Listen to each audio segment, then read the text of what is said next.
Welcome to Novel Love Hearing. We bring you hundreds of novel audiobooks covering every genre and every kind of story you can imagine. Action? We've got it. Adventure? Absolutely. Horror? Of course. Whether it's the legendary Uchiha Massacre or outrageous tales like stealing Naruto's and Sasuke's women, you'll find it here. From epic series like One Piece, Bleach, Fairy Tail, and Hunter x Hunter, to countless other adventures, our library has it all. Love novels but don't have time to read? No worries, just plug in your earbuds, sit back, and let the story take over. Good listening, and happy hearing, such a ruthless strategy. The incident of the bizarre evil chi spreading among loose cultivators was probably not just due to Thousand Beasts Mountain. The Five Elements sect deliberately let it happen, even secretly adding fuel to the fire. That was the bigger issue. By manipulating the bizarre evil chi event, they turned the lower-tier loose cultivators into fearless death warriors, heedless of how many had perished due to the bizarre evil chi or the ensuing chaos. Those who survived would also be used as cannon fodder to deplete the strength of Thousand Beasts Mountain. They completely disregarded human life. All these methods are chillingly ruthless. Thousand Beasts Mountain isn't foolish, they will surely find a way to recruit those loose cultivators afflicted by the bizarre evil chi. Jiren did not continue, falling silent instead. The Five Elements sect would certainly place restrictions on the loose cultivators, not letting their own dogs turn and bite their master. The most terrifying aspect is the Five Elements sect's forcible conscription of loose cultivators. Those conscripted will then be maliciously infected with the bizarre evil chi by a portion of other loose cultivators, making them more compliant to the Five Elements sect's orders. The merit needed to exchange for an evil warding talisman is incredibly high, and once conscripted, few loose cultivators will survive. Jiren closed his eyes and remained silent. The Five Elements sect's tactics are too cruel. They are essentially forcing the lower-tier loose cultivators down a path to their deaths.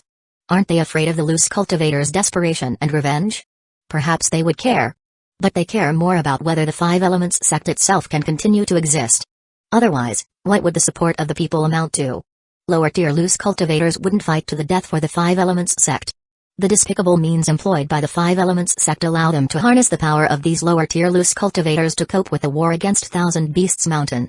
Very few of the cannon fodder participating in the war will survive.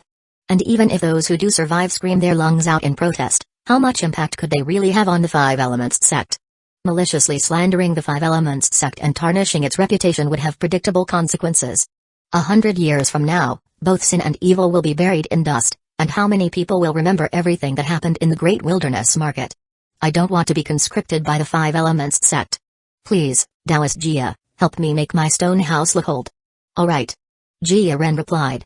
Thank you for your information, it's very important to me. I'll waive the fee of spirit stones for aging your house. The value of this information is worth far more than 2 spirit stones. Otherwise, I would have inevitably fallen into the hands of the Five Elements sect.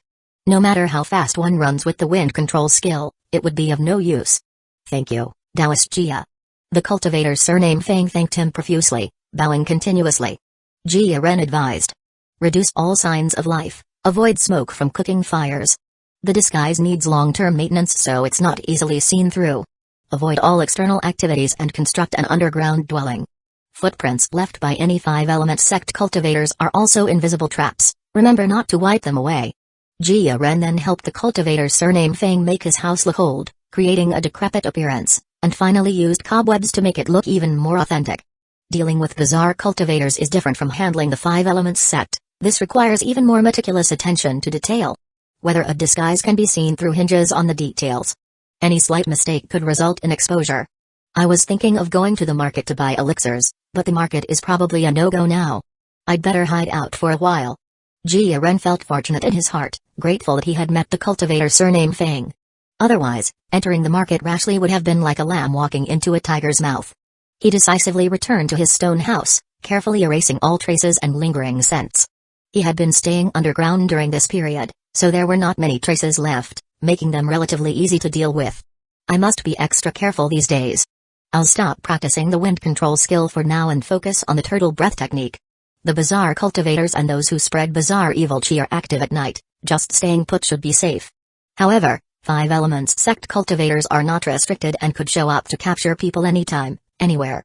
Continuing to use the wind control skill would inevitably create spiritual power fluctuations, which a cultivator with strong sensing abilities might use to lock onto my location. The turtle breath technique allows one to conceal their presence almost completely. Even if someone were close, they would be hard-pressed to detect me. Jia Ren practiced the turtle breath cultivation technique during the day, only sparing scant time for other cultivation. Before 2 days of tranquility had passed, Jia Ren sensed the presence of living beings above his stone house. Several cultivators came knocking, searching everywhere, only to find it apparently uninhabited. This loose cultivator named Jia Ren is probably dead. Next house. One of them said.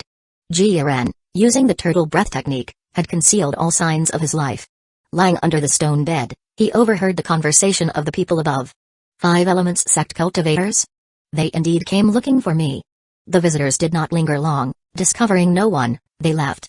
Jia Ren did not reveal himself. Who knows if those 5 Elements sect cultivators were bluffing and might return later. He decided to continue hiding, waiting for the conflict between the 5 Elements sect and Thousand Beasts Mountain to end. Time moved slowly. Jia Ren maintained the turtle breath technique, not leaking even a hint of his presence. When night fell, Jia Ren took out some spirit rice and was preparing a simple dinner when suddenly there was another disturbance from the stone house above. Could it be that news has leaked? Did the 5 Elements sect figure out I'm hiding in this underground room and are now searching for me? His complexion shifted slightly. He decisively retreated, prepared to follow the tunnel he had previously dug to another stone house. I can't stay here any longer, it's time to leave. Chapter 35, Trouble Comes Knocking. Where should I go if I abandon my dwelling? Leaving the Great Wilderness Market is not an option. The Great Wilderness is dangerous, with a perilous environment for survival. Find another uninhabited stone house in the night? Taoist Jia. I am Fang Wu. I have a favor to ask of you. Fang Wu? Taoist Fang? Fang Wu was the loose cultivator who had provided him with intelligence and had previously aged the stone house. Jia Ren did not let his guard down. It could not be ruled out that Fang Wu had been coerced by the 5 Elements sect to reveal his intelligence and had came to capture him. What is it, Taoist Fang? Jia Ren did not push the stone bed aside. With the spirit shield and turtle prime spirit armor protecting him, along with the breeze robe and silkworm inner armor as 2 low-quality magical artifacts for defense, an ambush would still ensure his safety. Taoist Jia, your skills in making a home seem old are superb. I just narrowly escaped disaster and have not yet thanked you for your life-saving grace. A very close friend of mine also wishes to make a stone house look old, and I hope Taoist Jia will not be stingy in lending a hand. Jia Ren sighed in relief, pushed the stone bed aside, and looked up. Standing beside the bed were 2 people, Fang Wu and another cultivator with an unfamiliar face. Taoist Jia, I am Qi Yulong, and I have long admired your reputation. Qi Yulong, seeing Jia Ren fully armed, first bowed with clasped hands and showed an obsequious smile on his face.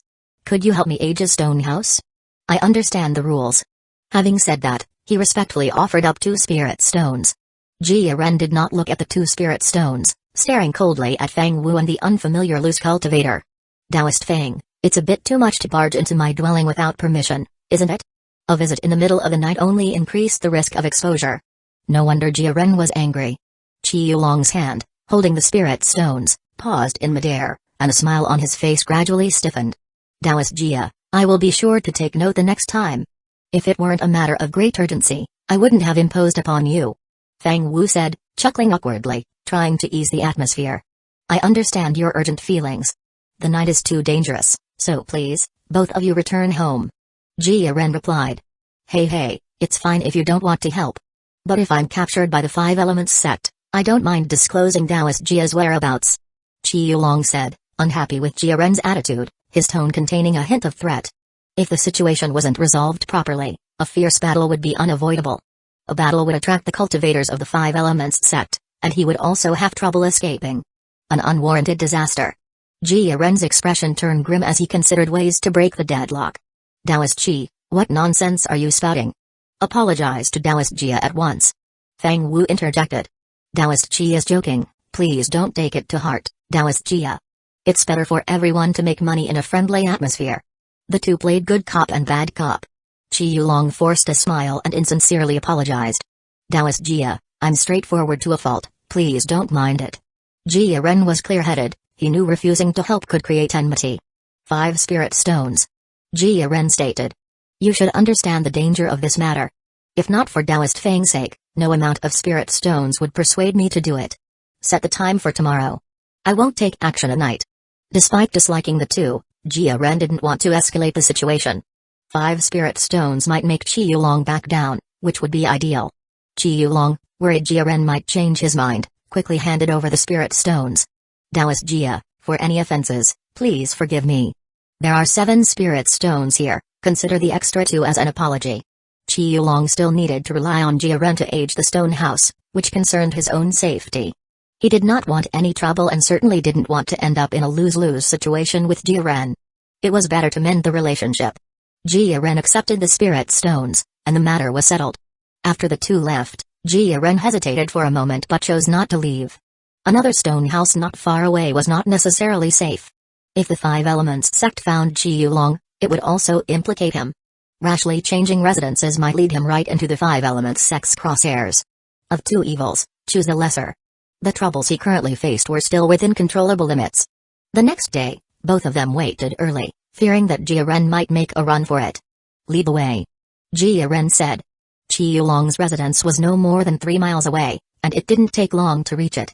Fang Wu and Qi Yulong were responsible for keeping watch, while Jia Ren swiftly aged the stone house. Even though he didn't like Qi Yulong, he still did his job conscientiously. While busy, he took the opportunity to ask Qi Yulong for more information. He was happy to get some free intel. The 5 Elements sect sent out loose cultivators to war, and those who returned alive. Less than 1/10 survived. Qi Yulong explained. The bizarre evil Qi still played a role. The cultivators and spirit beasts of Thousand Beasts Mountain were infected, and it had a significant impact. For the time being, the 5 Elements sect has the upper hand. Qi Yulong's intelligence was more detailed than Fang Wu's. It seemed he had a special channel for information. Of course, without real abilities, one would just be among the first wave sent to die as cannon fodder. What about the inner city? Jia Ren asked. The bizarre evil Qi wreaked havoc, mainly affecting the outer city district, with little impact on the inner city. The cultivators living in the inner city either had unique skills or were in the late stage Qi refining. Whether in terms of status or influence, they were far beyond those in the outer city. Even if someone were infected by the bizarre evil Qi, buying an evil warding talisman wouldn't be a problem. Mentioning the inner city, Qi Yulong felt a wave of frustration. The inner city? Their lives are far more comfortable than ours. The inner city cultivators have conscripted those with cultivation skills, serving as support personnel. The participation of ordinary loose cultivators in the war depends on personal volition, and the rewards are much higher than in the outer city district, enticing many with profit. The 5 Elements sect hadn't gone completely mad yet. There were numerous late-stage Qi refining loose cultivators in the inner city, and if they rebelled, the 5 Elements sect would face troubles both internally and externally. Safety in the inner city also hinged on a key factor. Many relatives of 5 Elements sect disciples lived there. Forcibly conscripting them would cause their own disciples to become disheartened and disloyal.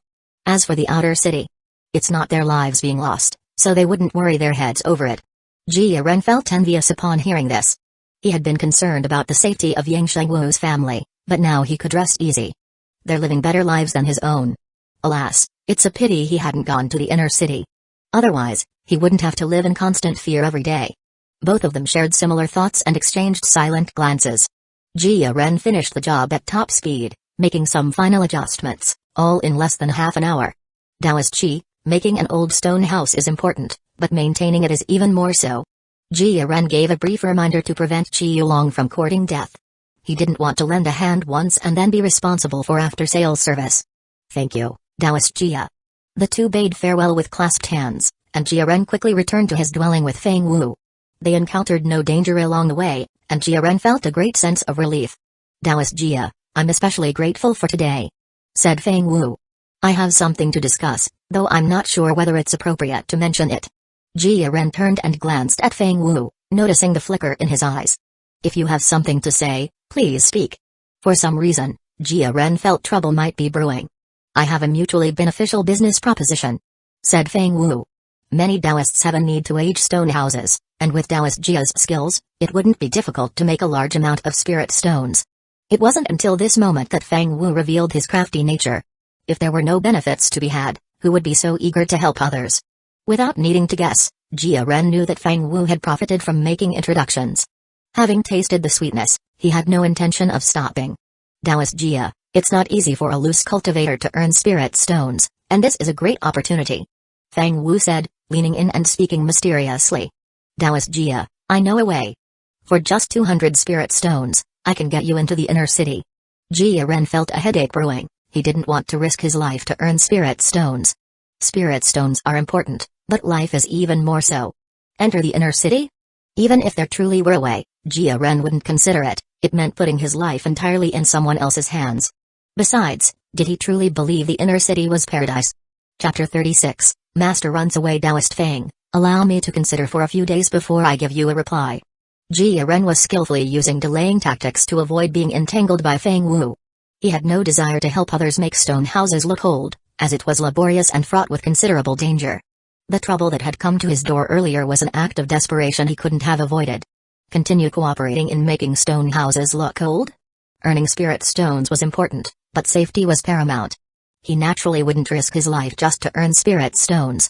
After sending Fang Wu away, Jia Ren entered the tunnel through the stone house and arrived at the abandoned stone dwelling. He sealed the tunnel and erased any traces to prevent his whereabouts from being exposed. If Fang Wu came looking again, he would have a hard time finding the secret chamber underground and would likely assume that Jia Ren had fled. However, Jia Ren didn't think this would guarantee his safety. A crafty rabbit has 3 burrows. He needed to prepare several other places to shelter himself. That way, he would have an escape route if he ever needed to flee. Should I look for another stone house, or continue to dig through the tunnel? Keep digging down. Underground was always safer than above the ground, reducing the risk of exposure. Corner worm, start working. Jia Ren directed the corner worm to dig toward the south. Since he was already on the edge of the northern district, continuing to dig northward might take him out of the Great Wilderness Market. Ever since he had encountered the bizarre mist maiden at a lake of smoky waves, he had lost all interest in leaving the Great Wilderness Market. As long as he stayed in the Great Wilderness Market, wherever he dug to depended entirely on the performance of the corner worm. He didn't even know where the end point was, let alone the people who might want to catch him. Jia Ren left the tunnel digging to the corner worm and returned to the insect breeding room. There, he took out the corner worm eggs and used the spirit contract mark to incubate them. After several days of exterminating pests on Grand Wilderness Mountain, he had obtained far more than just 140-odd corner worm eggs. To be precise, the number was in the thousands, most of which were sealed and saved for future use. Each corner worm didn't consume much spiritual liquid. Maintaining more than 100 of them was still affordable with the spiritual liquid and spirit rice he had. If he were to hatch thousands of corner worms all at once, aside from the question of whether he could manage them, the daily consumption of resources would be no small sum. I can't afford to raise them. To accelerate the digging progress, he could only increase the size of his corner worm operation. Let's start with 500. He took out 500 corner worm eggs and soaked them in specially prepared spiritual liquid. Then, one by one, he applied the spirit contract marks. After all the work was done, Jia Ren was thoroughly tired, his spirit was particularly exhausted. He lay down in the cultivation room and fell into a deep sleep. Unaware of how many hours he had slept, when he awoke, Jia Ren, as usual, checked on the corner worms. Many of the eggs had hatched into tiny larvae, which would be ready for use in a few days. The speed of the tunnel excavation could then be increased several times over. How are the exotic black mosquitoes doing? Jia Ren looked toward the exotic black mosquitoes. 3 of them appeared listless, as if on the brink of death. What's happening? They were soaked in spiritual liquid daily. Logically, they shouldn't be this weak. Was there another condition required for breeding exotic black mosquitoes? The insect control scripture Jia Ren had acquired was an incomplete version. It contained mostly superficial parts and did not include a section on exotic black mosquitoes. Spiritual liquid might be suitable for breeding corner worms and poison thorn caterpillars, but that didn't mean it was right for exotic black mosquitoes. Perhaps they required a special method of cultivation. Hungry. Using the insect control technique, Jia Ren felt the emotional state of the exotic black mosquitoes for the first time. This was an unprecedented event. Usually, only targets controlled by the insect control technique's spirit contract mark could convey intense emotions. Were they delirious from hunger? No wonder they looked close to death. What should exotic black mosquitoes eat? Mosquitoes like to suck blood. Exotic black mosquitoes had not strayed from their species traits, so it seemed they mainly needed blood. What kind of blood? Either human blood or demon beast blood would do. The former was mainly from cultivators. Drain blood from a cultivator? That would likely lead to a life or death struggle, too dangerous to consider for now. The latter could be obtained by buying monster beast meat from butchers, who would often give extra demon beast blood with large purchases. Demon beast blood was mostly inexpensive. Except for a few precious types used for making talisman ink and artifact refining, most of it was not particularly valuable. With the 5 elements sect at war with Thousand Beasts Mountain, the outer city market had closed. He wanted to buy blood but couldn't. Jia Ren had no demon beast blood on hand. After much deliberation, Only one living creature was available himself. Slash my wrist and offer blood? He avoided needles whenever he could. When had he ever summoned the courage to slash his wrist? I almost forgot, corner worms contain demonic blood as well. For the sake of the exotic black mosquitoes, I can only sacrifice you all. Having just hatched 500 corner worms, he could afford the extravagance. Jiren controlled several corner worms to queue up in front of the exotic black mosquitoes and issued the feeding command. The feeding mouth parts of the exotic black mosquitoes pierced the corner worms, sucking the limited green blood within. An intense feeling of distaste was conveyed. Blood, too, has its hierarchies. Take cultivators, for instance. Their blood contains pure spiritual power. The stronger the individual, the more potent their spiritual power. The same applies to magical beasts and demonic insects. Corner worms are unranked spirit insects. The quality of their blood was imaginable. Still picky eaters? Then let them wait for death. The exotic black mosquitoes were starved. Something was better than nothing. After consuming all the blood of 12 corner worms, the exotic black mosquitoes barely recovered their spirits. After a bit of soothing, they continued to hang on to life, soaking in the spiritual liquid.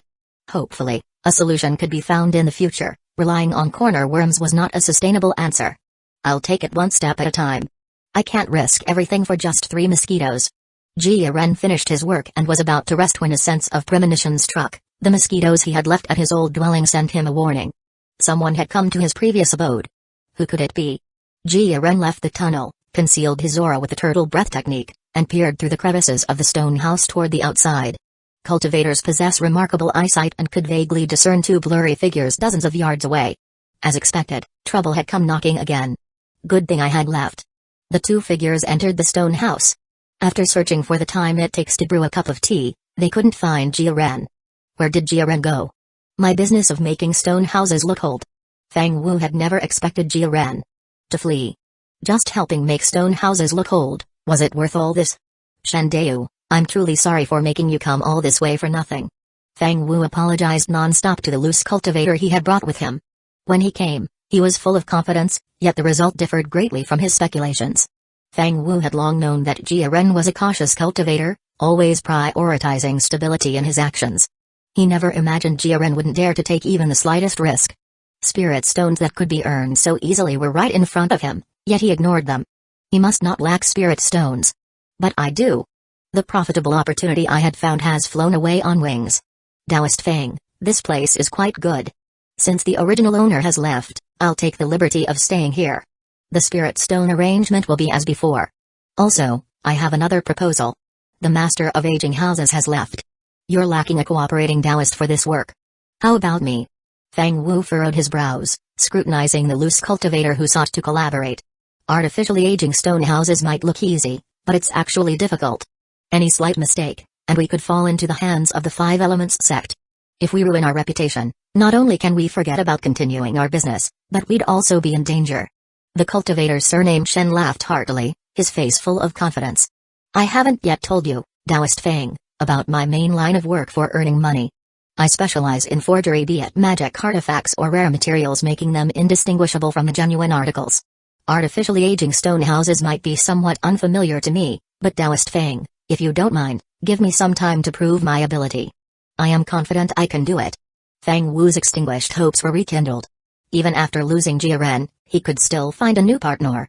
If the business of artificially aging stone houses continued, he could gather the loose cultivators from the outer city in the northern district. His plans for an underground trading meet could also proceed. Artificially aging stone houses was a money-making business, but the real goose-laying golden eggs was the underground trading meet. Chapter 37, Cohabitation in one house. No one disturbed him, and Jiren returned to his previous life. By day, he focused on the turtle breath technique, and only in the still of the night would he sit and cultivate. His cultivation time shortened, and without elixirs to aid his cultivation, his progress inevitably plummeted. Jiren was not annoyed.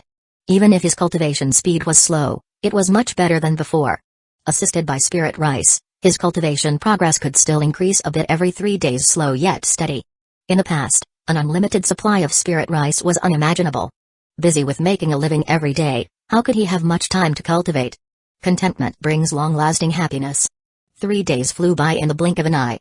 500 corner worm eggs entered their growth phase, growing to the size of a fingernail with blackening shells. Jiren did not skimp on turning 6 caddies of spirit rice into spiritual liquid to aid the corner worm's growth. 6 caddies of spirit rice a day. I can't afford to raise them. They can't just eat without working. It's time for them to go to work. The corner worms, now in their growth phase, possessed impressive digging abilities. Jiren didn't need to worry about dealing with the excavated soil, the worms were capable of digesting it. Otherwise, the amount of soil they dug out daily could pile up into a small mountain. Over 100 mature corner worms and 500 growing ones digging at full force made for astonishing efficiency. Even 10 cultivators specializing in earth element spells working tirelessly couldn't match the efficiency of the 600+ corner worms. Corner worms also had an advantage: they could dig anytime, anywhere, without worrying about spiritual power fluctuations drawing the attention of the 5 elements sect, unlike cultivators. The tunnel plan can proceed smoothly. I need to prepare 3 escape routes, Jiren thought. They'll be classified by distance into short, medium, and long routes for various emergencies. The short distance route, for less dangerous situations, will be for changing stone house dwellings. The long distance tunnels need to be extensive enough to deal with captures by the 5 elements sect. Lastly, an emergency escape route leading outside the Great Wilderness Market. Hopefully, it will never be needed. Jiren became an absentee manager, occasionally guiding the corner worms to ensure their digging did not veer off the expected route. As night fell, a warning came from the mosquitoes in the deserted stone house. Is it the 5 elements sect again? Every so often, the 5 elements sect would send people to hunt cultivators. Sometimes once a day, sometimes several times a day. Jiren had grown accustomed to it. The deserted stone house showed no signs of life, and in his turtle breath state, the 5 elements sect cultivators could not find him. Days went by without incident. No movement came from above for a long time, and no one entered the abandoned stone house. Have they left? He sent out corner worms to confirm there was no danger before he boldly left the tunnel. What's this? An aged stone house?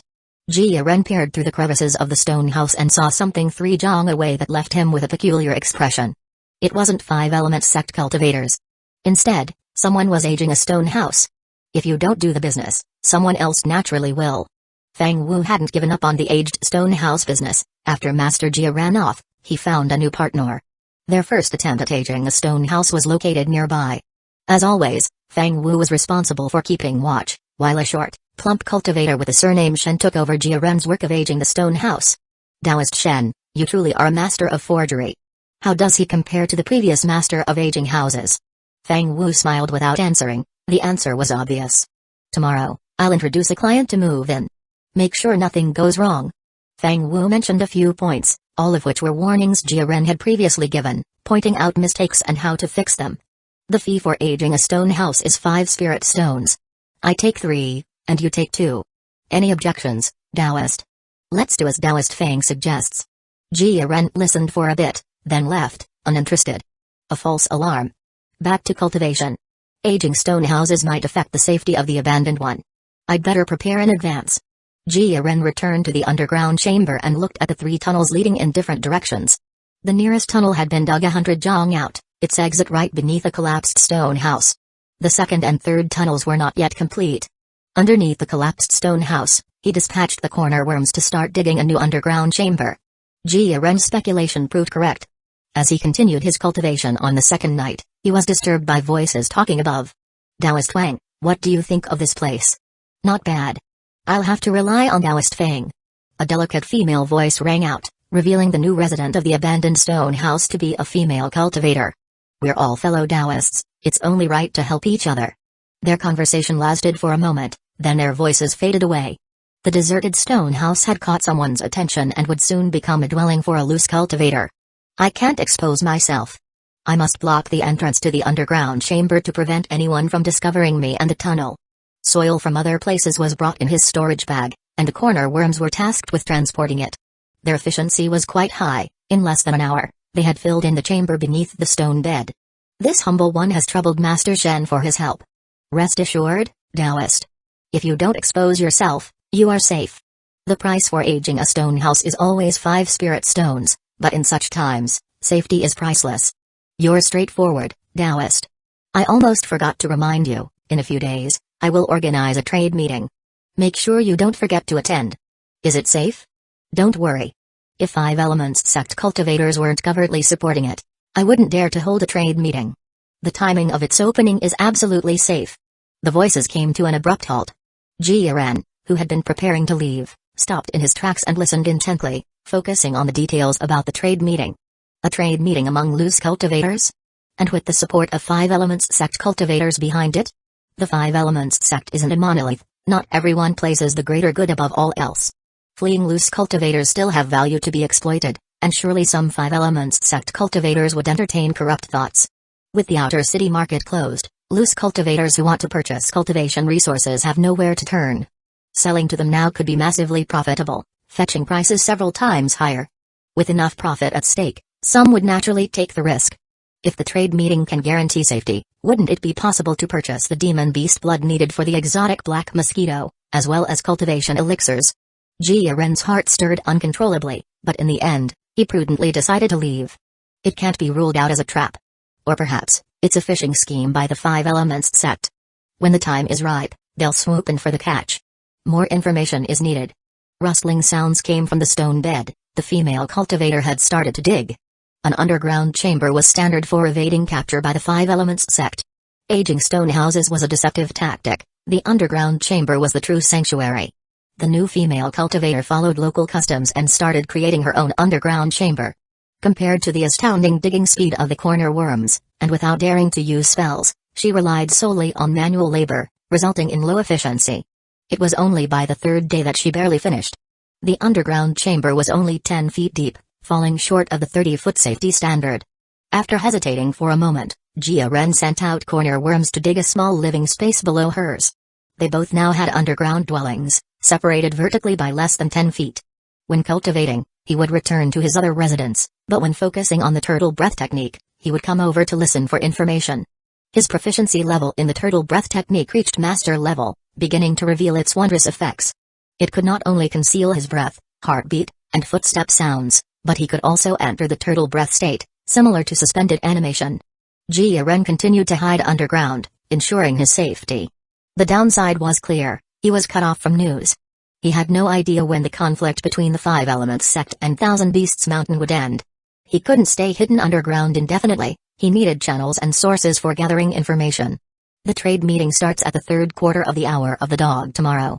Don't forget, Taoist. Jia Ren's efforts were not in vain. On the 2nd day, he overheard this important information. He was, however, uncertain.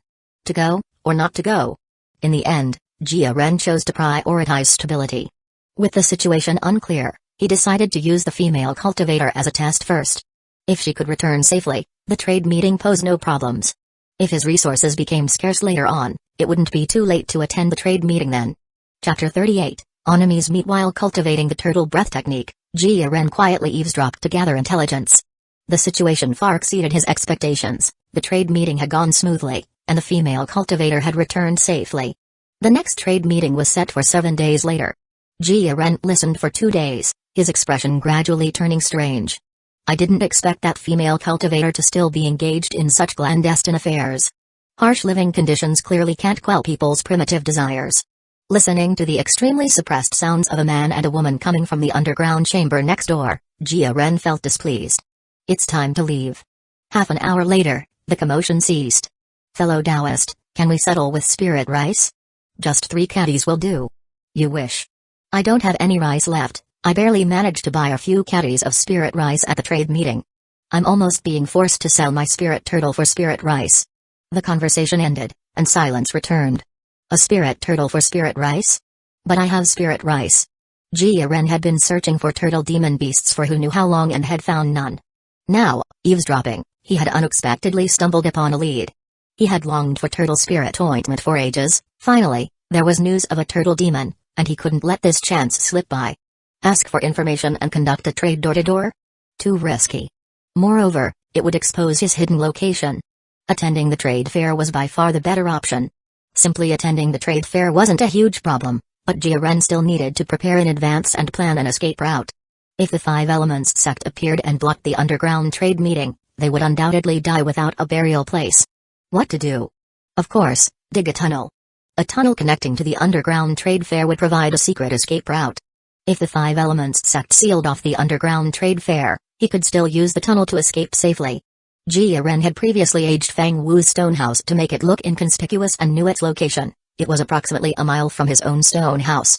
With more than 600 corner worms working at full capacity, digging a passage large enough for him in 5 days would be no problem.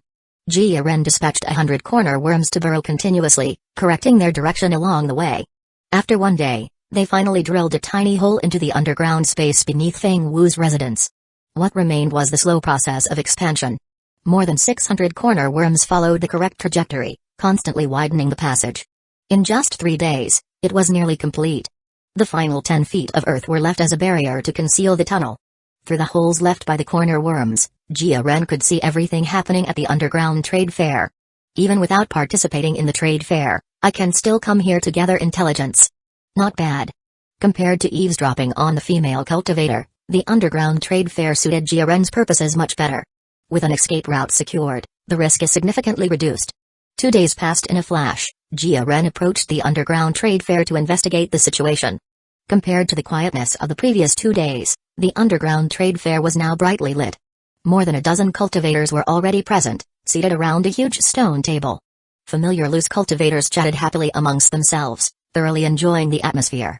I can attend the underground trade fair. Jia Ren changed into black nightcloth, pulled a hood over his head, and applied a simple disguise to his face. After confirming there was no danger, he hurried to the underground exchange. Nervous-looking loose cultivators emerged one by one from the dilapidated stone house. Everyone was wary of each other, unwilling to speak much.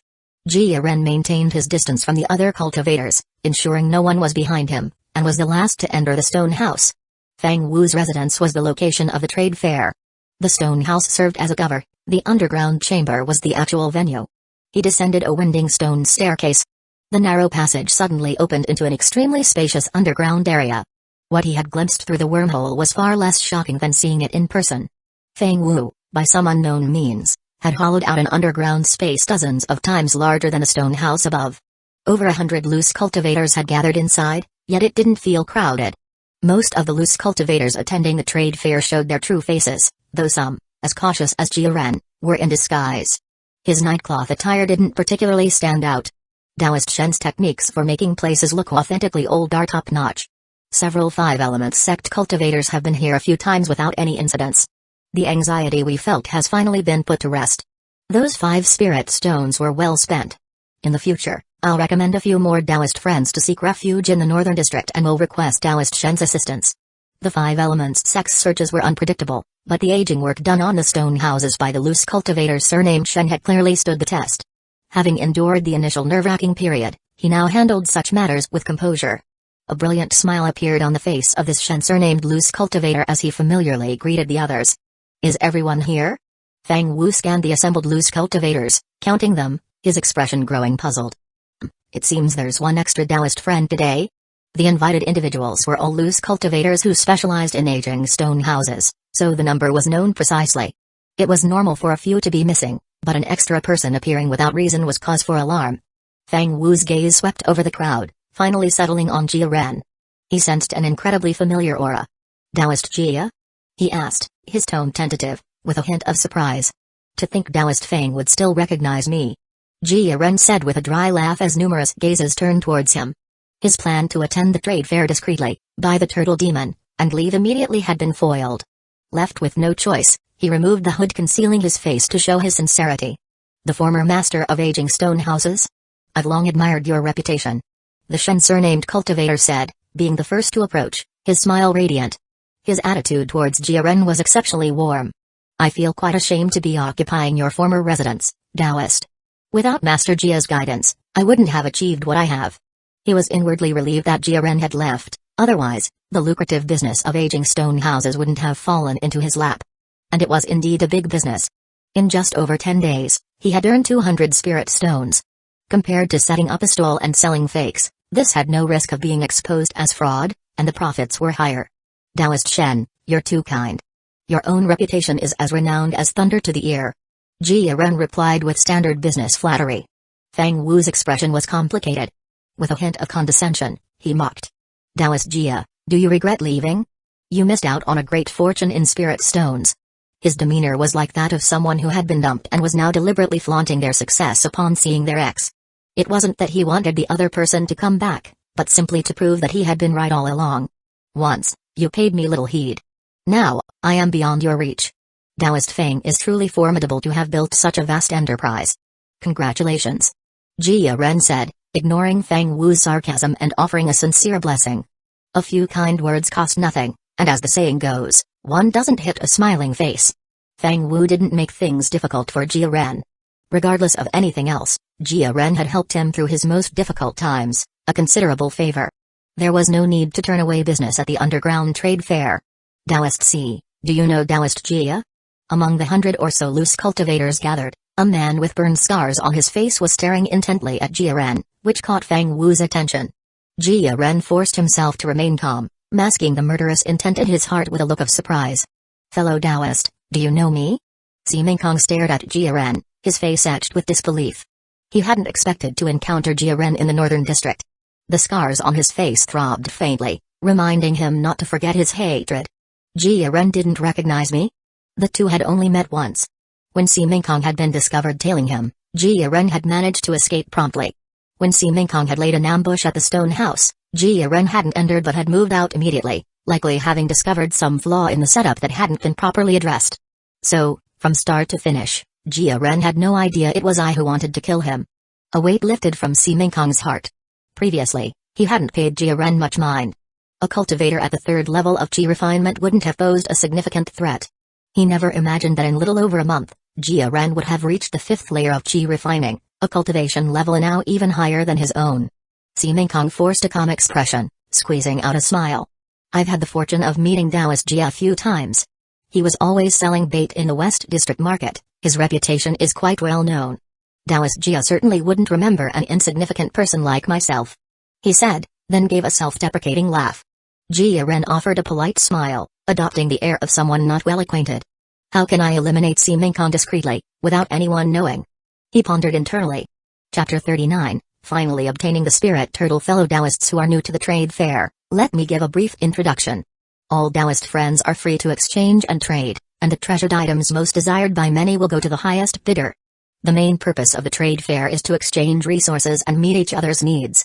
Shops in the market of the outer city are closed, and the underground trade fair is the only channel through which loose cultivators can obtain resources.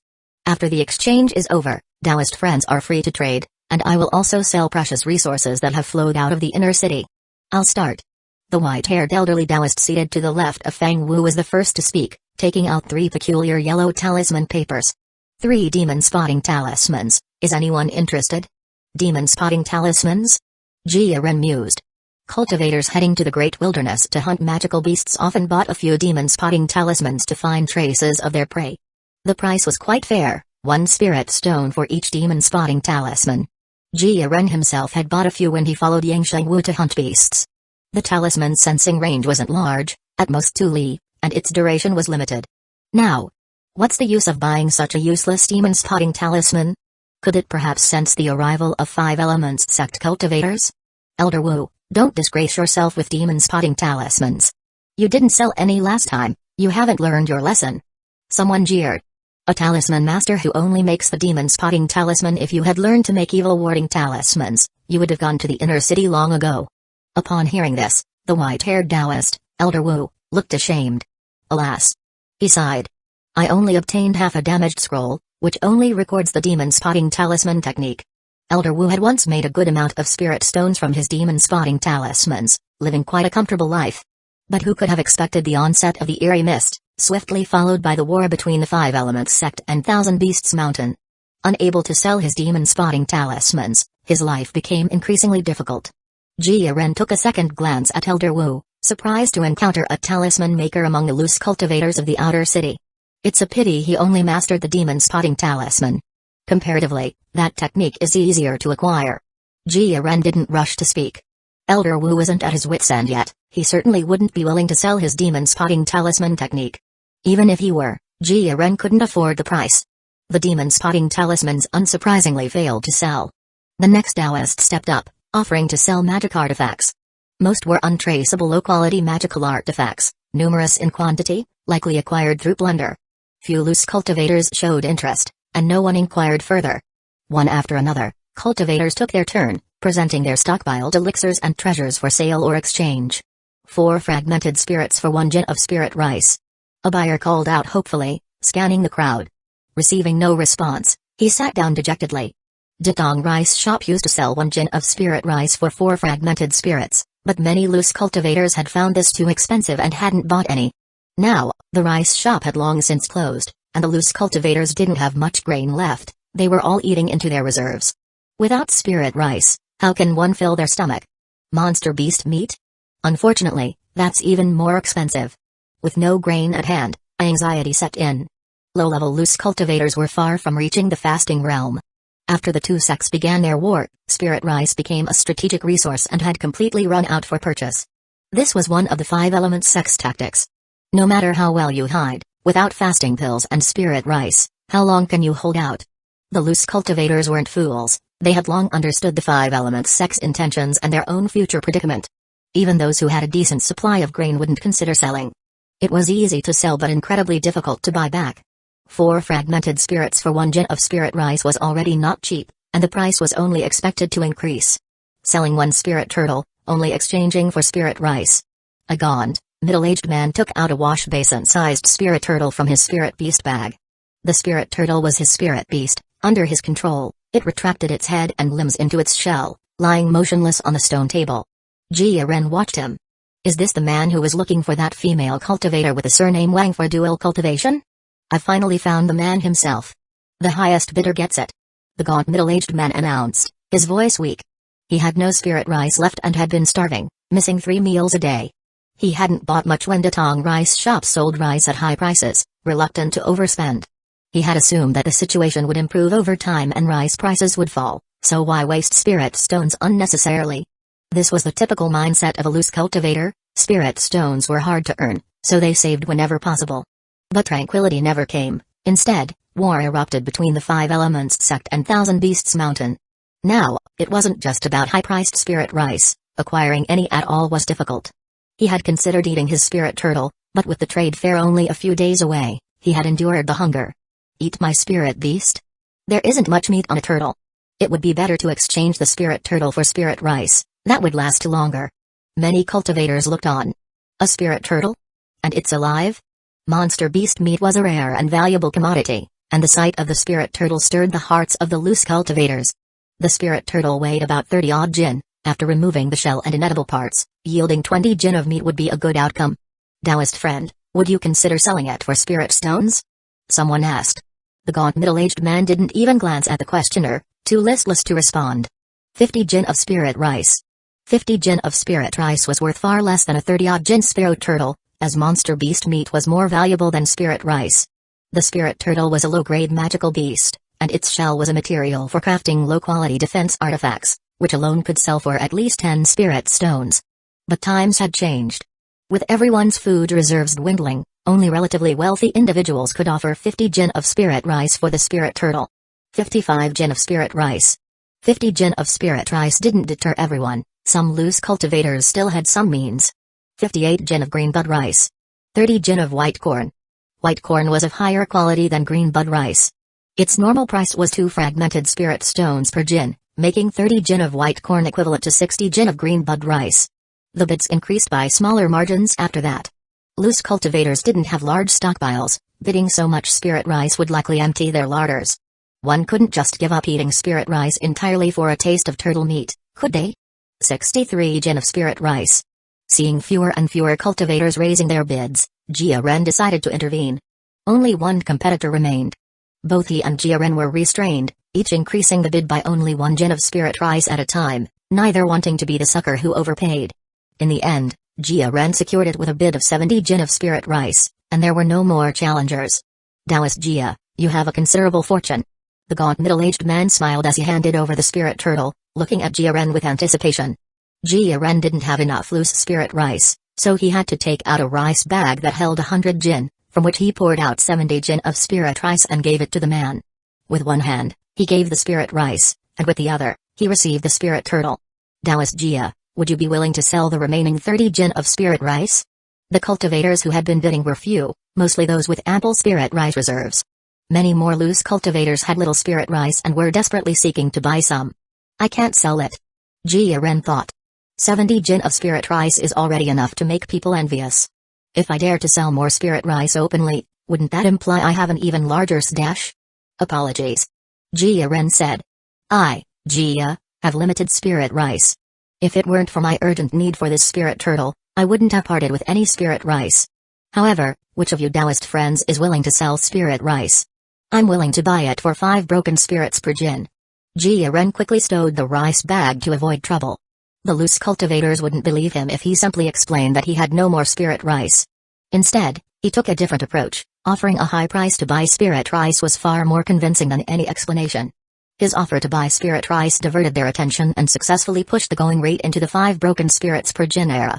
Taoist Jia, leave us some way to live. We've had no spirit rice for our pots for a long time. 5 broken spirits per jin for spirit rice. Those of you Taoists who have extra, don't hide it anymore.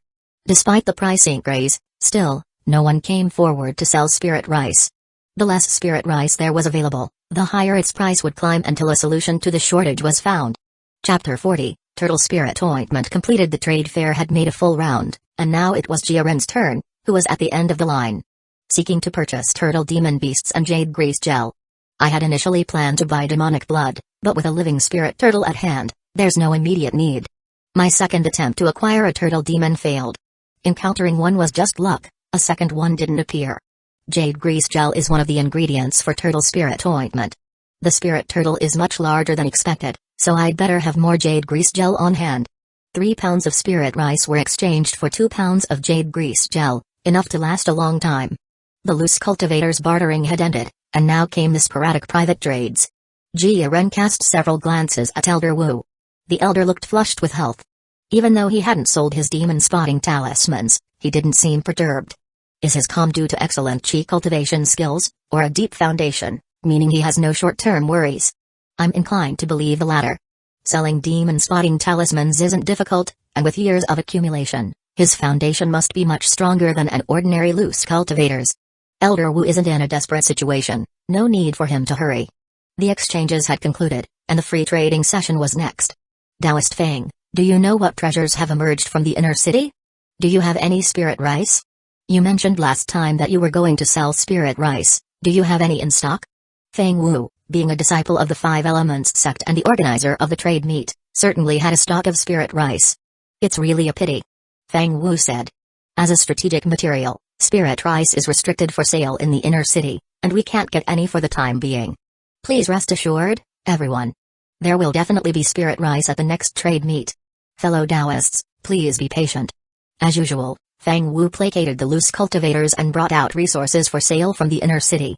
Products from the Pill Cauldron Pavilion included fine elixirs, minor yuan elixirs, spirit bud elixirs, and great origin pills, along with spirit revitalizing pills to restore spiritual power. The quantities were large, and the quality was outstanding. Next were fine talismans, including the exorbitantly priced evil warding talismans at 50 spirit stones each. How much for the spirit bud elixirs?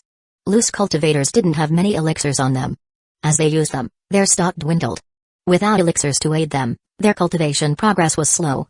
Minor yuan elixirs are 3 spirit stones each. Spirit bud elixirs are 6 spirit stones each. Great origin pills are 9 spirit stones each. The prices were very high, equivalent to 3 times the usual rate. Jia Ren didn't have many spirit stones left, just 16 and 3 fragmented spirit stones. He couldn't afford even 3 spirit bud elixirs. A spirit bud elixir for 2 spirit stones was still manageable, but 6. The steep prices discouraged the loose cultivators. Still, some had deep pockets. Shenxing Sanxiu purchased 5 spirit bud elixirs and 3 great origin pills, drawing everyone's attention. Is he trying to get himself killed faster? He doesn't even know how to lay low and bide his time. Everyone, please feel free to trade. Having finished his sales, Fang Wu packed up the elixirs and talismans. Instead of crowding around the stone table, the loose cultivators dispersed as if they were back in the market, spreading beast skins on the ground and finding places to set up their stalls. From time to time, one could hear the cries of hawking wares. Jia Ren followed suit, spreading out a beast skin and setting up his stall. He offered his old stock of bait tempting technique for sale. He put up a wooden plaque, high price paid for turtle demon beast meat and 1 face-altering secret technique. He had overstocked the bait tempting technique for a while and still had a large inventory. Selling it off would be ideal. I'm not counting on the 4 arts of cultivation, the face-altering secret technique is an additional priority. I've already made preparations to leave the northern district. Changing my appearance will help avoid trouble and be safer. People continued to pass by his stall in an endless stream, but none stopped. His request for a face-altering secret technique yielded no results. Taoist Jia, back to your old trade? Siming Kong chuckled as he walked past the stall. Glimpsing the familiar bait-tempting technique, he couldn't help but laugh. Over a month ago, he went to great lengths to obtain the bait-tempting technique recipe, and now the technique has lost its value. Does he have a death wish, flaunting his presence in front of me? Jia Ren had originally planned to take action after the trade meet ended. He hadn't expected Siming Kong to dare to keep provoking him right to his face. Is he trying to confirm whether I've recognized him? The troubles at Lake of Smoky Waves ruined the bait business, and I can't sell off the batch of bait that I've stockpiled. Jia Ren sighed, his face filled with sorrow. Life has become even harder without Lake of Smoky Waves. Siming Kong lamented profusely. On the day of the incident at Lake of Smoky Waves, he had planned to go fishing there. Then the bizarre Mist Maiden incident occurred, and he felt fortunate to have narrowly escaped disaster. Both harbored ulterior motives, yet they seemed to enjoy each other's company immensely. The trade meet lasted for 2 hours. Jia Ren was the first to pack up his stall and quickly left, riding his wind control skill. The few loose cultivators who were closely watching Jia Ren gave chase but came back with grim faces. The man had fled so fast that they lost sight of him moments after pursuing. Jia Ren used the turtle breath technique, finding a large rock as cover to hide behind. He then sent out corner worms and mosquitoes to wait for Elder Wu and Siming Kong to appear. The first is for the demon spotting talisman crafting technique. The second is for revenge. As the trade meet ended, the loose cultivators left one after another. Their dwellings weren't far away, so each returned quietly. In a short while, Siming Kong and Elder Wu left the underground trade meet, followed by a corner worm and a mosquito. Jia Ren didn't plan to act today. Locating their dwellings was enough. After completing everything, he left quickly. Moments later, the corner worm left behind as a lookout confirmed no one was following. Jia Ren let out a sigh of relief and returned to his underground abode through the abandoned stone house. For the time being, I'll focus on cultivating peacefully. For safety, Jia Ren sent corner worms to block the tunnel entrance of the deserted stone house to avoid accidents during cultivation. He took out the spirit turtle from the spirit beast bag and placed it on the stone table. Perhaps because it had lost its contract, the spirit turtle retracted into its shell, assuming a defensive state. It would be a waste to kill it outright. It would be great if I could use it repeatedly. Turtle demon beasts are rare, and living turtle demons are even rarer. The meat and demonic blood of a turtle demon don't come cheap. Unfortunately, without a regeneration spell or elixirs, an injured spirit turtle would still die. Farewell on your journey. Jia Ren pointed his finger at the turtle's head. A golden light pierced from its head, shot out from its tail, and, without losing momentum, embedded itself in the mud wall. The killing power of the Grandmaster level metal finger technique was truly terrifying. Even the defense-oriented shell of the spirit turtle likely couldn't withstand the sharp metal finger technique. Jia Ren took out the verdant flying daggers, using them as boning knives to meticulously separate the turtle shell from the meat. The spirit turtle was quite valuable. Under normal circumstances, 70 pounds of spirit rice could not possibly have been exchanged for it. The turtle shell was excellent material for a defense artifact, and the low-grade defense artifact it could create would be quite impressive. Excluding the inedible parts, he could still salvage 20 pounds of turtle meat, which was also a rarity. The fresher the spirit turtle meat, the better the turtle spirit ointment. This first batch will definitely be potent. Jia Ren put the turtle meat into a pot to stew, adding a large amount of clear water to extract the essence of the spirit turtle meat. During this process, he added jade grease gel, sky fragrance beans, rootless fruits, and several other medicinal ingredients. The mixture then required prolonged boiling. For 3 whole days, he stewed it over a high flame. The underground chamber filled with the persistent scents of smoke and meat, staining the mud walls a blackish brown. It's finally done. The turtle meat in the pot had shrunk considerably, almost disintegrating into mush. Jia Ren scooped out the mushy turtle meat, less than 10 pounds remained. At the bottom of the pot, a finger-thick layer of milky yellow paste had congealed, exuding a rich fragrance. It was the turtle spirit ointment Jia Ren had long dreamed of. Chapter 41, Greatly Increased Lifespan. Finally, it's done. Jia Ren carefully scraped the turtle spirit ointment from the pot, leaving not a single bit behind. Afterward, he washed the pot with clean water, and even the water shimmering with a greasy sheen had some minor effects. The turtle spirit ointment was hard-earned and thus treasured greatly. I wonder how effective the turtle spirit ointment will be? I hope it hasn't wasted the spirit rice I spent and the 3 days of hard work. More than 20 catties of turtle meat yielded just 10 small bottles of ointment, each one exceedingly precious. With the still warm porcelain bottle of turtle spirit ointment in hand, Jia Ren was full of anticipation. The turtle spirit ointment, designed specifically for the turtle spirit technique, had obvious advantages, including its simple production.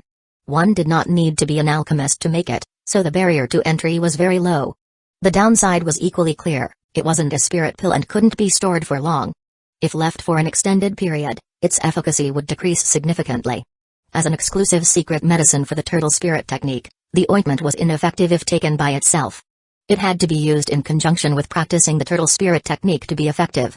To ensure the medicine's potency was maximized, Jia Ren couldn't wait to return to his cultivation room and adjust his state for cultivation. Downing a bottle of turtle spirit ointment, he felt the slightly greasy ointment slide down his throat. It tasted alright, similar to unset meat jelly. Jia Ren swallowed the turtle spirit ointment in one gulp and even washed the bottle with water and drank that too. In a moment's time, he felt a warm and comfortable sensation in his belly, as if he had just had a satisfying meal. At the beginning of his cultivation, Jia Ren felt a difference from his usual meditation practices. The normally sluggish turtle spirit technique was like a runaway horse, operating at high speed. The effect was far beyond any elixir he had taken before, at least 3 times that of the spirit bud elixir. Jia Ren could clearly feel his cultivation progressing rapidly, constantly improving. 6 hours later, the effects of the ointment were fully absorbed. His cultivation progress increased by 15 points, his cultivation technique's proficiency level by 20 points, and his lifespan by just over a year, far exceeding his expectations. Haha, there are still 9 bottles left. If I use up 10 bottles of turtle spirit ointment, wouldn't that add more than a decade to my lifespan? The turtle spirit ointment has indeed lived up to my expectations. The turtle spirit ointment was extraordinary, particularly for cultivators practicing the turtle spirit technique, far surpassing ordinary elixirs. Bottle after bottle, his cultivation speed was like being aided by a divine force. Time flew by quickly during cultivation, and before he knew it, 3 days had passed. All 10 bottles of turtle spirit ointment were used up, not a drop left in the bottles. In total, this had added 152 points to his cultivation progress, 203 points to his cultivation technique's proficiency level, and most importantly, it had extended his life by 12 years. Standing up, Jia Ren felt the rich tortoise spirit energy within his body. Excited, yet there was also a sense of loss in his heart. The effect of the turtle spirit ointment was indeed impressive, and the speed of cultivation was astonishing. Unfortunately, the quantity of turtle spirit ointment was still too small. If he had enough turtle spirit ointment, Jia Ren was confident he could reach the late-stage chi refining in a short period. Jia Ren's thoughts shifted, and the proficiency panel appeared. Name: Jia Ren. Lifespan: 30 out of 92. Realm: 5th layer of chi refining, 159 out of 500. Cultivation technique: turtle spirit technique, 5th layer, 211 out of 500. Spell: wind control skill, grandmaster, 768 out of 1600. Fireball technique, proficient, 56 out of 200. Spirit eye technique, master, 13 out of 400. Spirit shield, proficient, 47 out of 200. Sunlocking technique, master, 196 out of 400. Return to origin sword chi, proficient, 148 out of 200. Gather water spell, beginner, 30 out of 100. Tempting bait, fish, grandmaster, limit, plus. Insect control technique, spirit, grandmaster, limit 2. Insect commanding technique, contract spirit seal, great master, 2 out of 800. Metal finger technique, great grandmaster, 1887 out of 3200. Turtle breath technique, great master, 765 out of 800. Turtle prime spirit armor, beginner, 42 out of 100. Skill breaking point, 2.035. His cultivation level broke through to the 5th layer of chi refining, adding 5 years to his lifespan. After consuming turtle spirit ointment, he gained an additional 12 years of life, bringing his lifespan up to 92. As long as he stabilized, he could live to nearly 100 years old. His skill breaking points had reached 2.035. Unfortunately, aside from the bait tempting technique, there were no other skills to break through. Ignoring the bait tempting technique, it isn't worth enhancing. I lack enough proficiency to break through the insect control technique. Jia Ren focused his energy on the turtle breath technique, causing the progress in his wind control skill cultivation to slow. He would take his time with it. The tunnel excavation must be about done by now. Walking through the tunnel, Jia Ren saw 2 newly added passages. He hadn't been idle during the days spent crafting turtle spirit ointment and cultivating. He had already dispatched corner worms to probe the locations of Elder Wu's and Si Mingkong's underground chambers and to excavate corresponding passages. Whenever Jia Ren wished, he could connect them. Their dwellings would become new exits for the tunnels. Well done. Jia Ren took out 5 caddies of spirit rice to make spiritual liquid, rewarding the corner worms. Consumption of spirit rice is too great. Jia Ren consumed 3 caddies of spirit rice daily, while the corner worms and other spirit insects consumed nearly 7 caddies, totaling 10 caddies of spirit rice per day. He still had 400 caddies of spirit rice, which could last a little over a month at most. Either increase income or cut expenses. Increasing income meant finding ways to obtain more spirit rice, cutting expenses meant reducing the number of corner worms. Spirit rice was hard to come by, Jia Ren didn't have many spirit stones, and didn't want to take risks, so increasing income was hopeless. Only cutting expenses remained. The construction of the tunnel is almost done, it's time to kill the donkey once it's done grinding the mill. The corner worms had made significant contributions, but for the sake of long-term considerations, their numbers had to be reduced. He stored the turtle demon blood and had the exotic black mosquitoes feed on corner worms' blood instead, striving to reduce their numbers to 100. Before reducing their numbers, he would use the remaining utility of the corner worms to continue expanding the scale of the tunnels.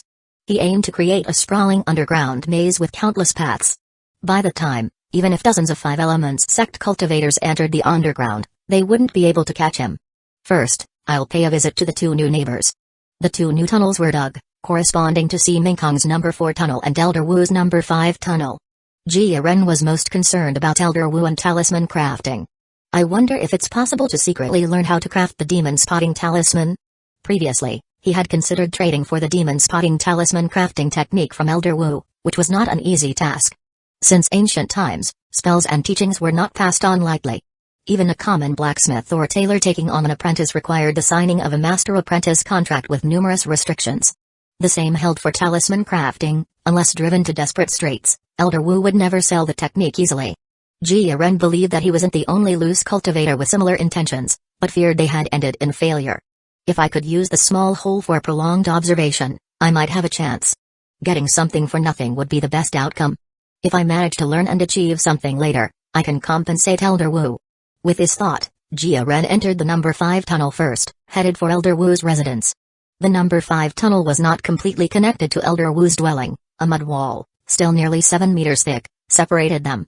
This wall had a tiny hole left in it. The hole was usually blocked, only to be opened by the corner worms upon Jia Ren's arrival.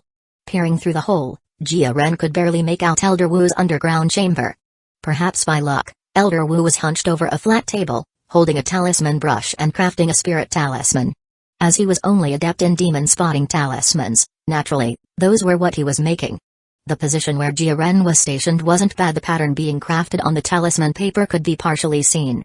Unfortunately, crafting talismans was much more difficult than he had imagined.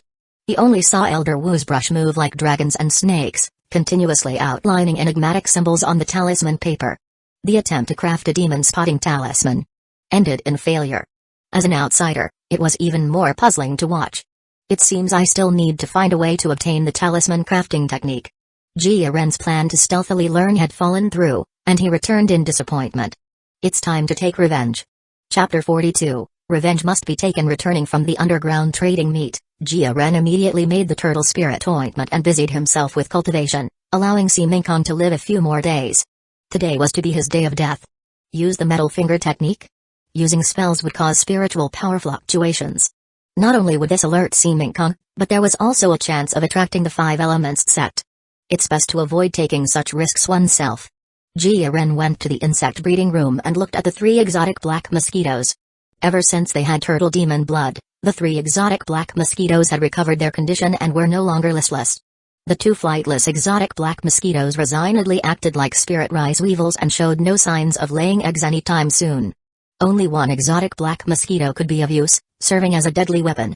Nurture an army for 1,000 days, use it for 1 moment. Jia Ren muttered. The time has come to prove your worth. Controlling the exotic black mosquito to perch on his shoulder, Jia Ren headed along tunnel number 4 and soon arrived at the edge of the passage. The layout was similar to that of tunnel number 5, only 2 zhang away from Si Mingkong's secret chamber. The tiny openings remaining in the mud wall were reopened. Peering through these peepholes, Jia Ren could vaguely see Si Mingkong's figure 2 zhang away. He paced back and forth incessantly, looking irritable. Where has Jia Ren hidden himself? Si Mingkong wondered. Despite asking many fellow cultivators, nobody knows his whereabouts. Si Mingkong was wary of Jia Ren, ever since encountering him at the trading meet, He had been unable to find peace. He had never forgotten the scar on his face and the pain, and the thought of killing Jia Ren had never ceased. Unfortunately, once the trading meet ended, Jia Ren seemed to have vanished into thin air.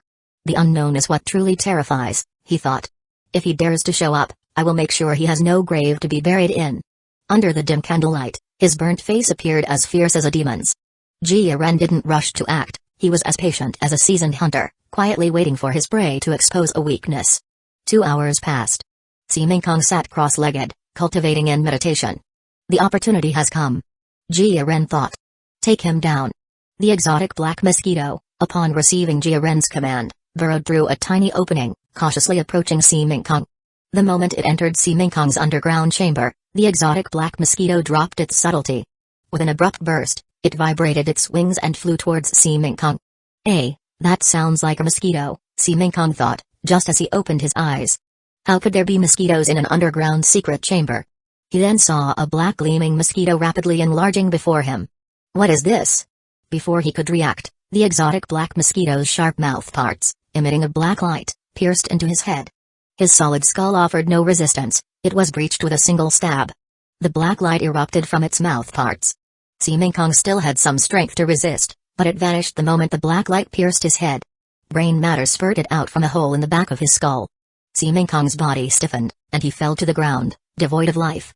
He never would have imagined that by hiding in this secret chamber to cultivate, he would die just like that. He had set up numerous contingencies, any intruder should have been detected immediately. Even if Jia Ren had wanted to make a move, he should have been caught in the traps. Unexpectedly, none of them had been of any use. The exotic black mosquito's black glow dimmed, the recent outburst had taken a significant toll. It landed on Siming Kong's body and greedily sucked his blood. Its belly swelled to 3 times its original size, emanating a sanguine glow. Then, as if drunk, the mosquito sluggishly returned through the tunnel. The man was already dead, even a finishing blow was unnecessary. A vicious mosquito, wasting no words. Break through the tunnel, Jia Ren decided. Now that the enemy was dead, it was time to collect the spoils of war. The corner worms got busy, quickly enlarging the opening. In less than half the time it takes to drink a cup of tea, the tunnel connected to Siming Kong's underground chamber. Killers will always be killed in return. Jia Ren said aloud as he stepped into the chamber. After confirming there were no hidden dangers on Siming Kong, Jia Ren took the storage bag from his waist. Now that's a relief. Holding the storage bag that belonged to Siming Kong, the frustration from his previously failed attempt to steal techniques was largely alleviated. Opening the storage bag, he took out the treasures inside. In one word, poor. Compared to the bizarre cultivator who had previously died at his hands, Siming Kong was on a completely different level. 9 spirit stones and 5 broken spirits. 12 jin and 6 liang of spirit rice. 35 jin of ordinary rice. 1 inferior grade black sword talisman. 1 earth armor talisman. 2 sound transmission talismans. 10 explosive talismans. 245 taels of gold. Besides that, nothing else. Still, this was considerably more than what he himself possessed when he first arrived. A cultivator at the 4th layer of chi refinement is a bit poor, though. This is the normal state for a loose cultivator at the bottom. Siming Kong paid at least 5 spirit stones for the old stone house. Who knows what other expenses he had. Having hidden for nearly a month and depleted his resources, Siming Kong wouldn't have had much wealth left. If he weren't poor, why would he have taken an interest in the business of forging counterfeit bait? Not many spirit stones, but having eliminated a great enemy, my mood is quite good. If it were before, Jia Ren would have certainly burned Siming Kong's body to ash, erasing all traces. But now, Jia Ren took out a large water skin and slit Siming Kong's throat to drain his blood. The spiritual blood from a cultivator's body would be useful for feeding the exotic black mosquitoes. Not knowing how long he would still need to hide underground, the more reserves of spiritual blood, the better. He would let the corner worms feast on the remains, saving a great deal of spirit rice otherwise used for their cultivation, a good way to recycle waste. Any bones that couldn't be eaten would be incinerated with the fireball technique. With this, all traces Siming Kong left in this world were erased. Let me look around, see if I've missed anything. Following the tunnel, Jia Ren arrived at the stone house and immediately saw explosive talismans pasted all around. These were traps set for intruders, anyone entering rashly would trigger the explosive talismans. This was a new tactic Siming Kong had learned after suffering a huge loss at Jia Ren's hands. If Jia Ren dared to come, Siming Kong would have given him a taste of his own medicine. However, Jia Ren didn't play by the rules, instead using an underground tunnel for a surprise attack. The laid traps were rendered useless. Not bad, a few new explosive talismans, Jia Ren thought, collecting them one by one. Altogether, the number approached 20. It's time to leave. The underground secret chamber had to be dealt with carefully to prevent anyone from discovering the tunnel. Xi Kong's disappearance might attract attention, and Jia Ren didn't want anyone discovering his tracks. He carefully erased his traces and then sent out the corner worms to fill nearly 5 zhong of the tunnel. For the time being, I don't plan on using this escape route. After several days of closed-door cultivation, I wonder if there will be any new developments, Jia Ren mused. I'll continue to increase the proficiency level of the turtle breath technique and gather some intelligence while I'm at it. The turtle breath technique was not far from reaching the master level. He could improve its proficiency and gather intelligence simultaneously. Jia Ren habitually first went to eavesdrop near the female cultivator surnamed Wang. Lately, the dual cultivation business hadn't been going well, many practitioners had no customers. Only when one was warm and well-fed did they entertain such special ideas. Many loose cultivators were so poor they couldn't even afford rice for their pots, let alone squander spirit stones on such pursuits. After a good while with no intelligence forthcoming, he decisively moved on. If I remember correctly, the trading meet will reopen tomorrow. The underground trading meet, barring any accidents, opened at a specific time every 7 days. This was a set safe time. Jia Ren still went to Feng Wu's residence, his gaze probing towards the location of the underground trading meet, only to find darkness below. After scanning for a moment, he couldn't find any trace of Feng Wu. He was unsure if Feng Wu was even there. Elder Wu seemed even more sullen, making it likely difficult to glean any useful intelligence from him. Still, Jia Ren approached out of habit, hoping for some gain. Taoist Wu, I sincerely wish to learn the Seeking Demon Talisman technique and offer 100 spirit stones as a gift for becoming your disciple. Although no one was visible in the secret chamber, a familiar voice could still be heard. Taoist Shen, you must be joking. Elder Wu's voice replied. The Seeking Demon Talisman technique is my livelihood, I will never sell it. I warn you, Taoist Shen, not to think about killing for treasure. The craft of making Seeking Demon Talismans has long been destroyed by me. Even killing me won't allow you to acquire it. Elder Wu coldly refused, unmoved by the offer of 100 spirit stones as a discipleship gift. Please leave, Taoist Shen. Alas, I have been presumptuous. Shen Dao's voice sighed. If Taoist Wu ever wishes to sell the Seeking Demon Talisman technique, please be sure to notify me. Chapter 43, Spirit Field Burned Down Not for Sale for Even 100 Spirit Stones? Is the price of a single talisman crafting technique that horrifying? Jia Ren also wanted to learn from Elder Wu and had expected the price to be much lower than what the cultivator surnamed Shen had offered. Yet, Elder Wu was not willing to sell for even 100 spirit stones. Jia Ren was puzzled. A talisman crafting inheritance didn't come cheap, and a complete one encompassed many types of talismans, not just a single variety. Why would a single talisman crafting technique be so absurdly priced? Could there be something I don't know? Jia Ren carefully recalled that the demon spotting talisman was rather esoteric. Most of his purchases of demon spotting talismans were either through Elder Wu or several major talisman stores. With prices cheaper than the talisman stores, Elder Wu had few competitors in the outer city. The demon spotting talisman was like a hen that laid golden eggs, only a fool would teach it to others and create competitors for themselves. Isn't earning spirit stones for oneself more appealing?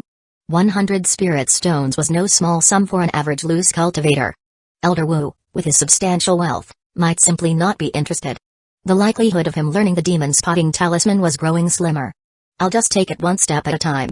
The appearance of the cultivator surnamed Shen also served as a reminder to Jia Ren.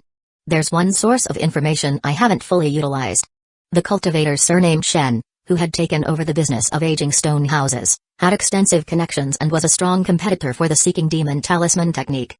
He also possessed a large sum of spirit stones earned from aging stone houses, a considerable fortune. If I could kill the cultivator surnamed Shen, just like Xi Kong, wouldn't I acquire all his wealth? No sooner had the thought arisen than Jia Ren squashed it. He still had his own moral bottom line and codes of conduct to adhere to. If others don't offend me, I won't offend them.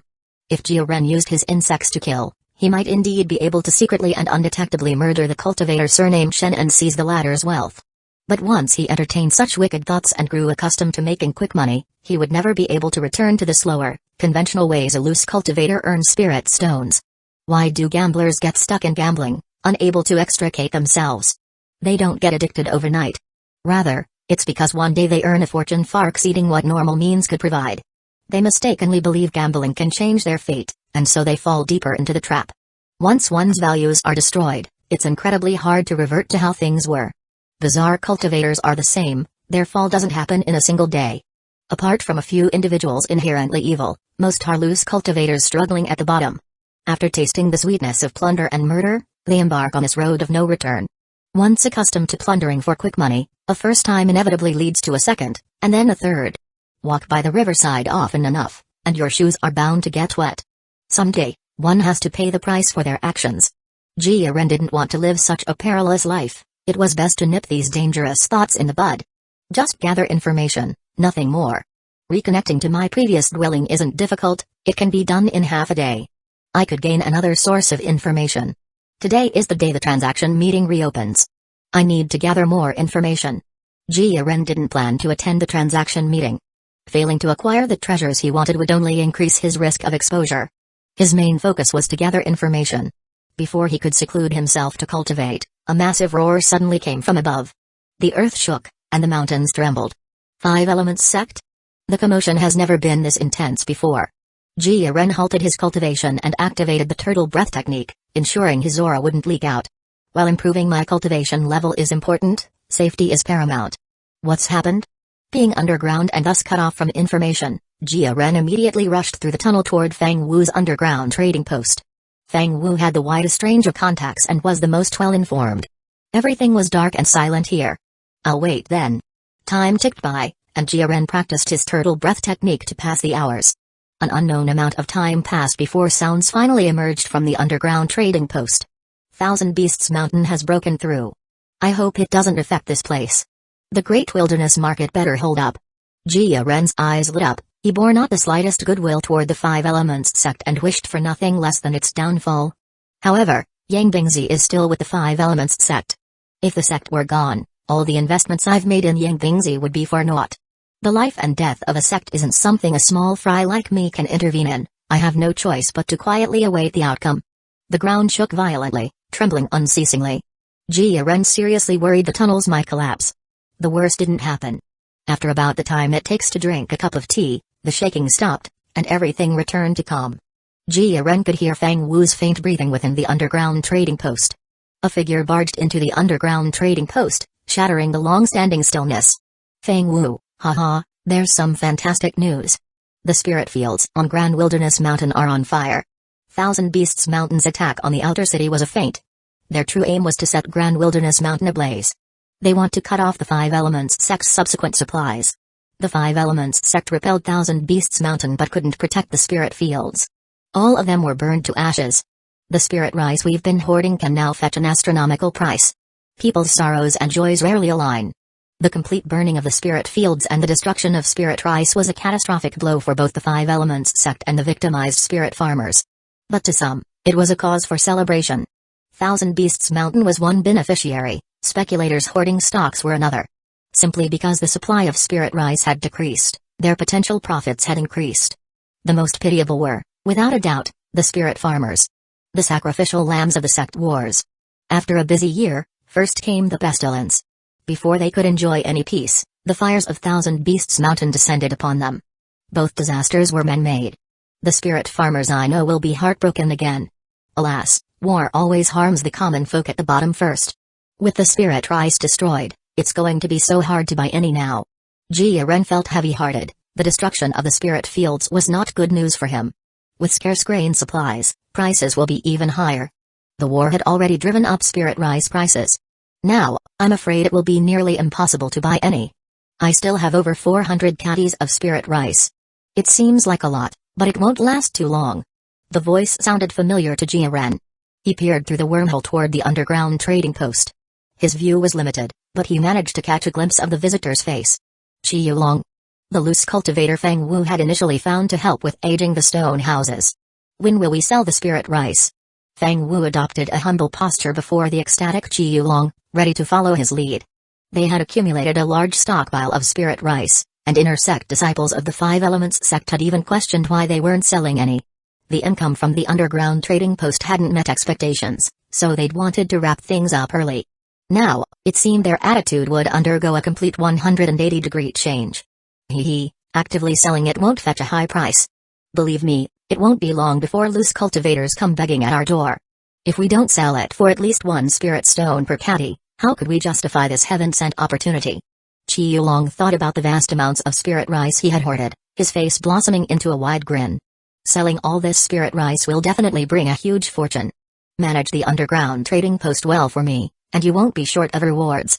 After this is done, I'll take you into the inner city and also reward you with a generous sum of spirit stones. Chi Yulong said. Chi Yulong didn't linger, he floated away. He had to rush to report this excellent news to his superiors. Before leaving, he seemed to remember something and added a reminder. The business of aging stone houses is over. The sheep have been fattened, and it's time for the slaughter. Chapter 44, The Plight of Having No Rice. Jia Ren hadn't expected to overhear such secret information and felt a chill run through his body. The cultivation world was fraught with danger, a fact he deeply understood. He hadn't realized how narrowly he'd skirted peril time and again. The security of the aged stone house operation couldn't be guaranteed. To avoid trouble, Jia Ren had made a timely escape. If not, he would have been the one slaughtered like a fattened sheep. Jia Ren gazed intently at the two men, as if to etch their images deeply into his memory. Fang Wu and Chi Yulong were now on his blacklist, they were to be avoided at all costs. Jia Ren didn't leave but sat in place, tirelessly practicing the turtle breath technique to improve his proficiency. Past experiences had taught him that effort and sweat must not be taken for granted. With the proficiency panel, every effort yielded its due reward, something extremely valuable. His turtle breath technique was not far from breaking through to the Grandmaster level, it would just take a bit more time. Time flowed steadily, and soon the underground trade meeting was about to recommence. The underground trade meeting was brightly lit, with more and more loose cultivators arriving. The recent invasion of Thousand Beasts Mountain and a burning of the Great Wilderness Mountain spirit fields were significant incidents that had increased the risks. Yet, they couldn't extinguish the enthusiasm of loose cultivators flocking to the underground trade meeting. The most important matter at hand was buying spirit rice. As the largest source of spirit rice, the loss from the thousands of acres of burnt spirit fields in the Great Wilderness Mountain was terrifying. The Five Elements sect had other sources of spirit rice, but with the reduced supply, priority would undoubtedly be given to Five Elements sect cultivators. The low-level loose cultivators were all facing the plight of having no rice to eat. Desperation was evident on the faces of the loose cultivators. Their singular focus was to buy spirit rice, the more, the better. The number of loose cultivators had increased considerably since the last meeting. This was likely due to newcomers who, within the past 7 days, had gotten involved with the aged stone houses and joined the ranks. Compared to the previous trade meeting, the attendee number had reached 150, making it a truly bustling and lively affair. Fang Wu's gaze swept over the loose cultivators, counting them. There were 149 people, 3 fewer than before. Jia Ren's figure was nowhere to be seen. Before Fang Wu could declare the trade meeting open, impatient loose cultivators started to shout. Buying spirit rice, 6 fragmented spirit stones for a caddy. Hunger-stricken loose cultivators offered high prices to buy spirit rice, but no one responded. At the last trade meeting, loose cultivators still had some grain stored away and could hold on for a while. 7 days had passed, and those with little stored food began to go hungry, forcing them to offer high prices for spirit rice, seeking to buy green bud rice and common rice. Name your price. A languid voice rang out as the price rose from 6 to 7 fragmented spirit stones per caddy, yet no one sold. Common rice was also priced in fragmented spirit stones, but similarly yielded nothing. A low-quality magical artifact for 15 caddies of spirit rice. Quality spirit bud elixir for 7 caddies of spirit rice.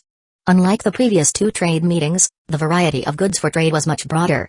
With the critical need for food due to widespread hunger, spirit rice became the undisputed key currency. Jia Ren spotted Elder Wu among the crowd. He was no longer calm and collected but looked rather anxious. Massive sale on demon spotting talismans. 5 demon spotting talismans for just 6 caddies of spirit rice. Don't keep hoarding your spirit rice. Anyone with spare spirit rice, sell me a few caddies. We can negotiate a good price. All items for sale were to be transacted in spirit rice. The sole focus of buyers was also spirit rice, resulting in not a single item being sold. By now, their own supply of spirit rice was insufficient. It seemed unlikely anyone would be willing to sell. Shandeu, didn't you want to buy spirit bud elixir? The elixirs from Pill Cauldron Pavilion are of high quality. I wouldn't exchange them for spirit rice if I weren't desperate. Please, do me a favor and swap with me for a few caddies. If you can spare more spirit rice, I can offer a better price. Shenxing Sanxiu had a close relationship with Fang Wu, which certainly meant access to special channels for buying spirit rice. Compared to the other loose cultivators, whose figures and faces showed visible emaciation, Shenxing Sangxiu had maintained his original build. His ruddy complexion was the best proof that he was not lacking food. Fellow Taoist, you jest.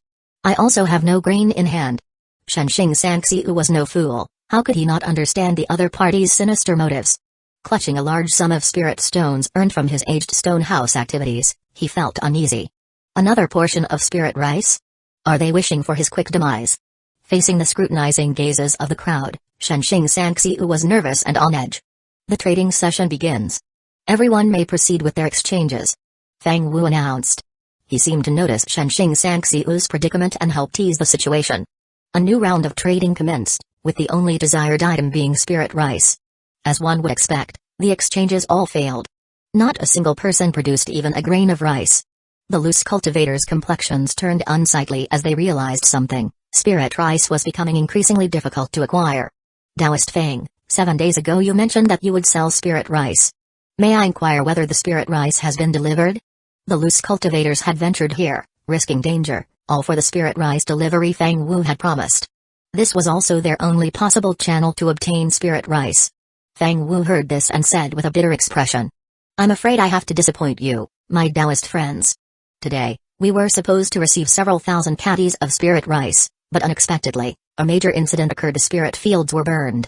The spirit rice has also been confiscated. Cultivators from the Five Elements sect are working to resolve the issue. There should be an answer in a few days. Upon hearing this, the loose cultivators' hearts sank. Before they could grow angry, Fang Wu added. However, so that you are not disheartened, I am willing to take out all my stored grain and sell it to you. I have a total of 500 caddies of spirit rice. I hope it can help those Taoist friends with little grain hold on for a few more days. How noble of you, Taoist Fang. Taoist Fang is ever so kind-hearted. They had thought they wouldn't be able to buy any spirit rice, but unexpectedly, there was a turn of fortune. More people watched coldly from the sidelines, silently observing Fang Wu's performance. Sell his own stock of grain? How much spirit rice could that possibly be? It was likely a ploy to withhold supply, drive up prices, and sell the least amount of rice for the highest return. To whom should the spirit rice be sold? 500 caddies of spirit rice was a considerable amount for a single loose cultivator. If distributed to every loose cultivator present, each person would only get about 2 caddies. At most, it could prevent starvation for 7 days. Who would get to buy the 500 caddies of spirit rice was the biggest issue. Everyone wanted the 500 caddies of spirit rice for themselves.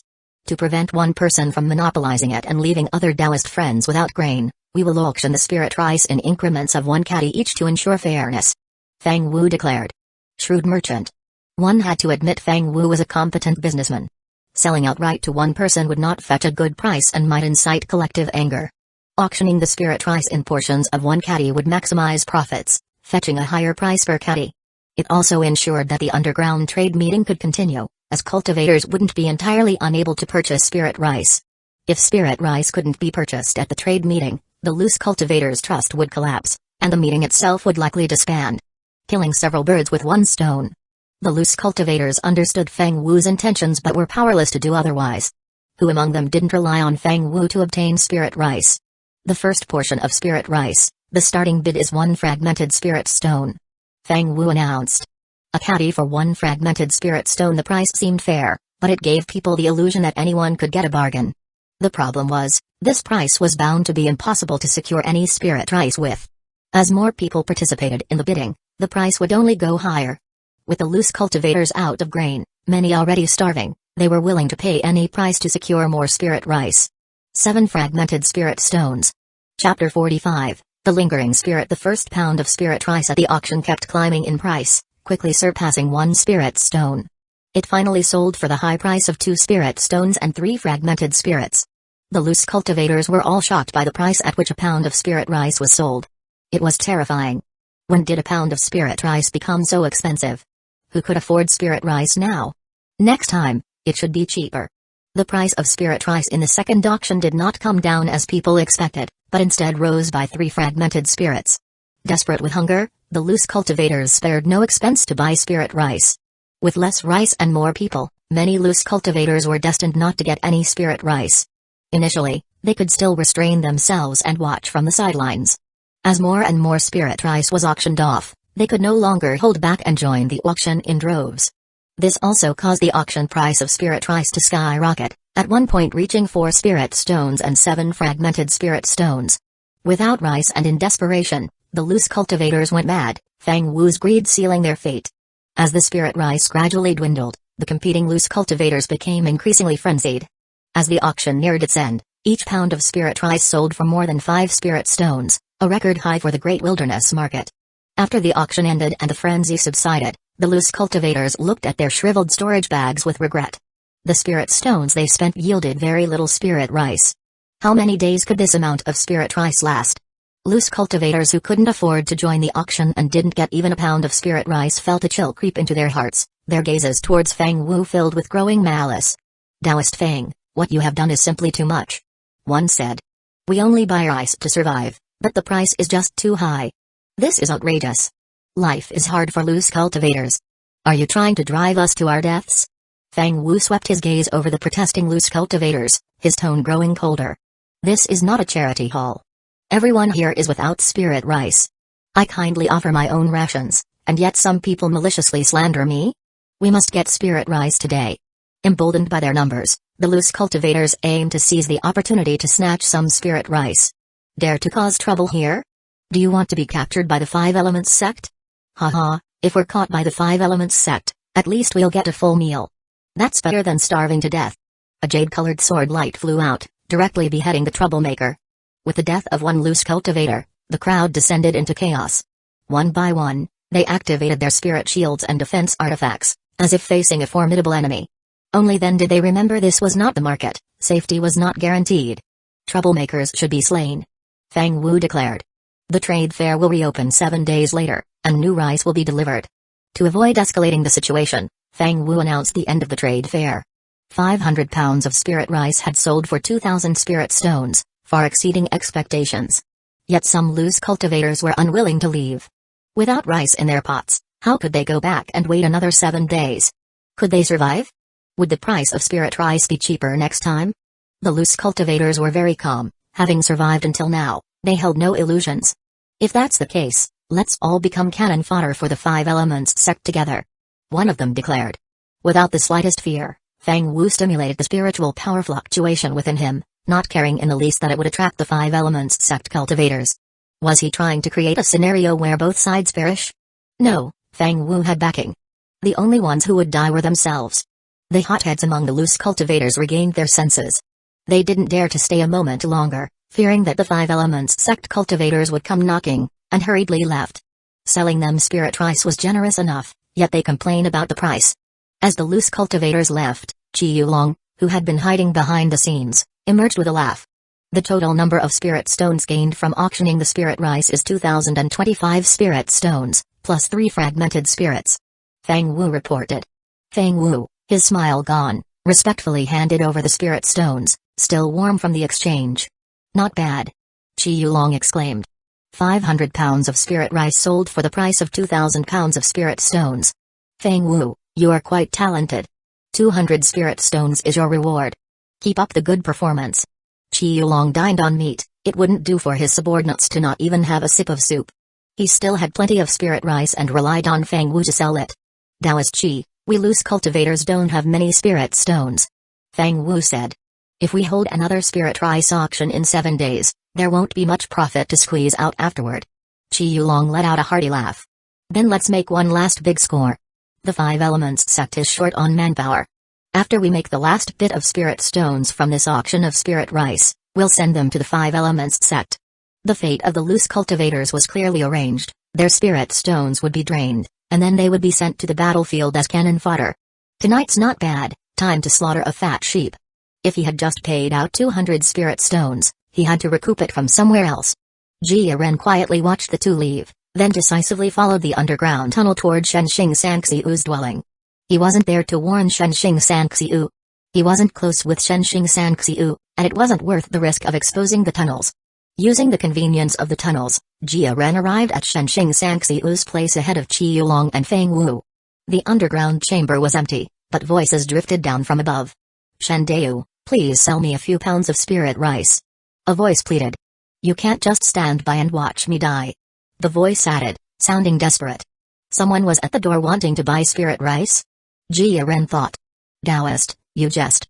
I have no spirit rice to spare, I'm truly sorry. Shenxing Sangxiu replied with a helpless look. This was an unforeseen problem caused by the trade fair.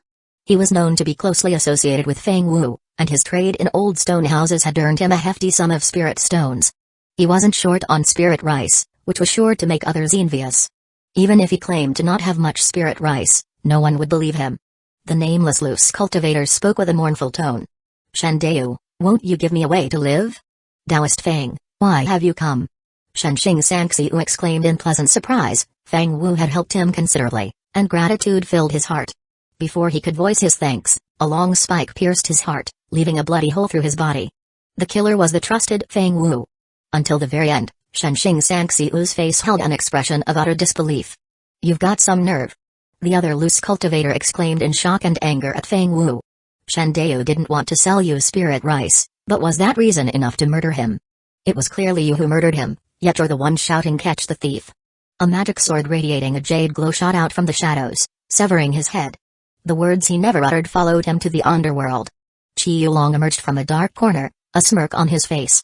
Shen Deu, I have avenged you. May your journey be peaceful. He proclaimed, as both he and Feng Wu shed crocodile tears in a comical display. Loose cultivators who didn't know the truth might think their relationship had been good, never guessing Feng Wu was the murderer. The moment Shenxing Sangxiu got involved, his fate had been sealed. Qi Yulong and Feng Wu scoured Shenxing Sangxiu's dwelling for anything of value. Jia Ren, well aware of the entire situation, felt a mournful empathy. Fighting back irritation, he watched as the two executioners divvied up their spoils in the secret chamber below. I almost forgot, didn't Jia Ren come to the market? Qi Yulong suddenly remembered. Have you found where he lives? He inquired. I haven't properly returned the favor for his help with the old stone houses. Qi Yulong remarked inwardly. Qi Yulong hadn't forgotten about Jia Ren. He had intended to use him for the old stone houses and nurture him as his money sack. Once the old stone house business was done, he planned to kill him for his wealth and squeeze out the last of his value. Unfortunately, Jia Ren was too cautious and left no opportunity. Jia Ren's escape had nearly wrecked the follow-up plans. Being unforgiving by nature, Qi Yulong was determined not to let Jia Ren go. He's too cautious. Feng Wu reported. The people sent to follow him came up empty. Don't worry. Feng Wu assured confidently. He traded spirit rice for the spirit turtle, so he can't have much grain stored up. I don't believe he won't come to the market. When that time comes, killing him will be as easy as flipping a hand. Feng Wu added, eager for the hunt. Qi Yulong nodded in satisfaction and quickly left. Jia Ren, having heard their entire conversation, felt his blood boil with killing intent. These two were like relentless ghosts. Sooner or later, I'll slaughter you both. Chapter 46, Security Assurance Assassinate Feng Wu and Qi Yulong.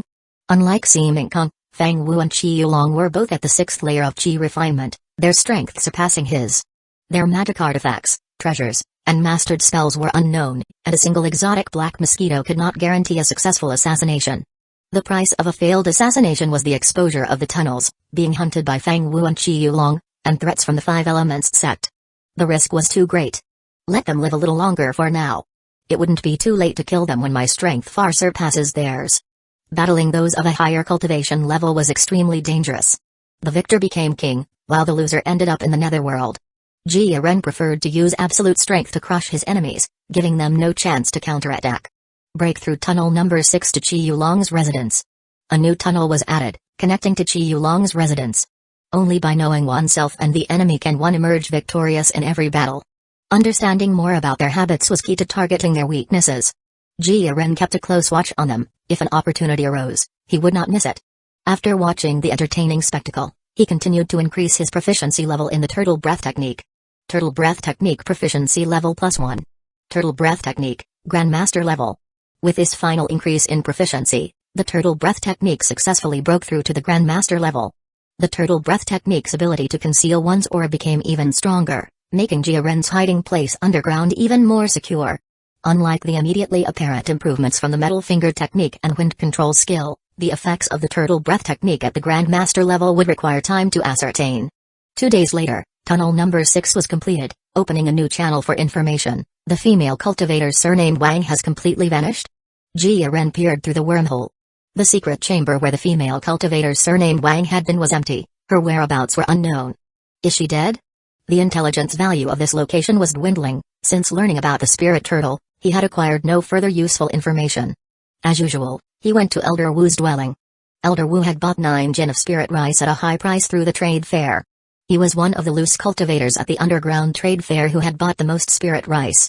Despite spending a large amount of spirit stones, he still couldn't ensure his daily sustenance.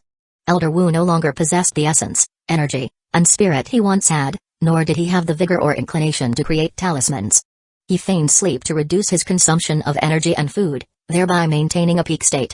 For the past 2 days, I haven't felt hungry when cultivating the turtle breath technique.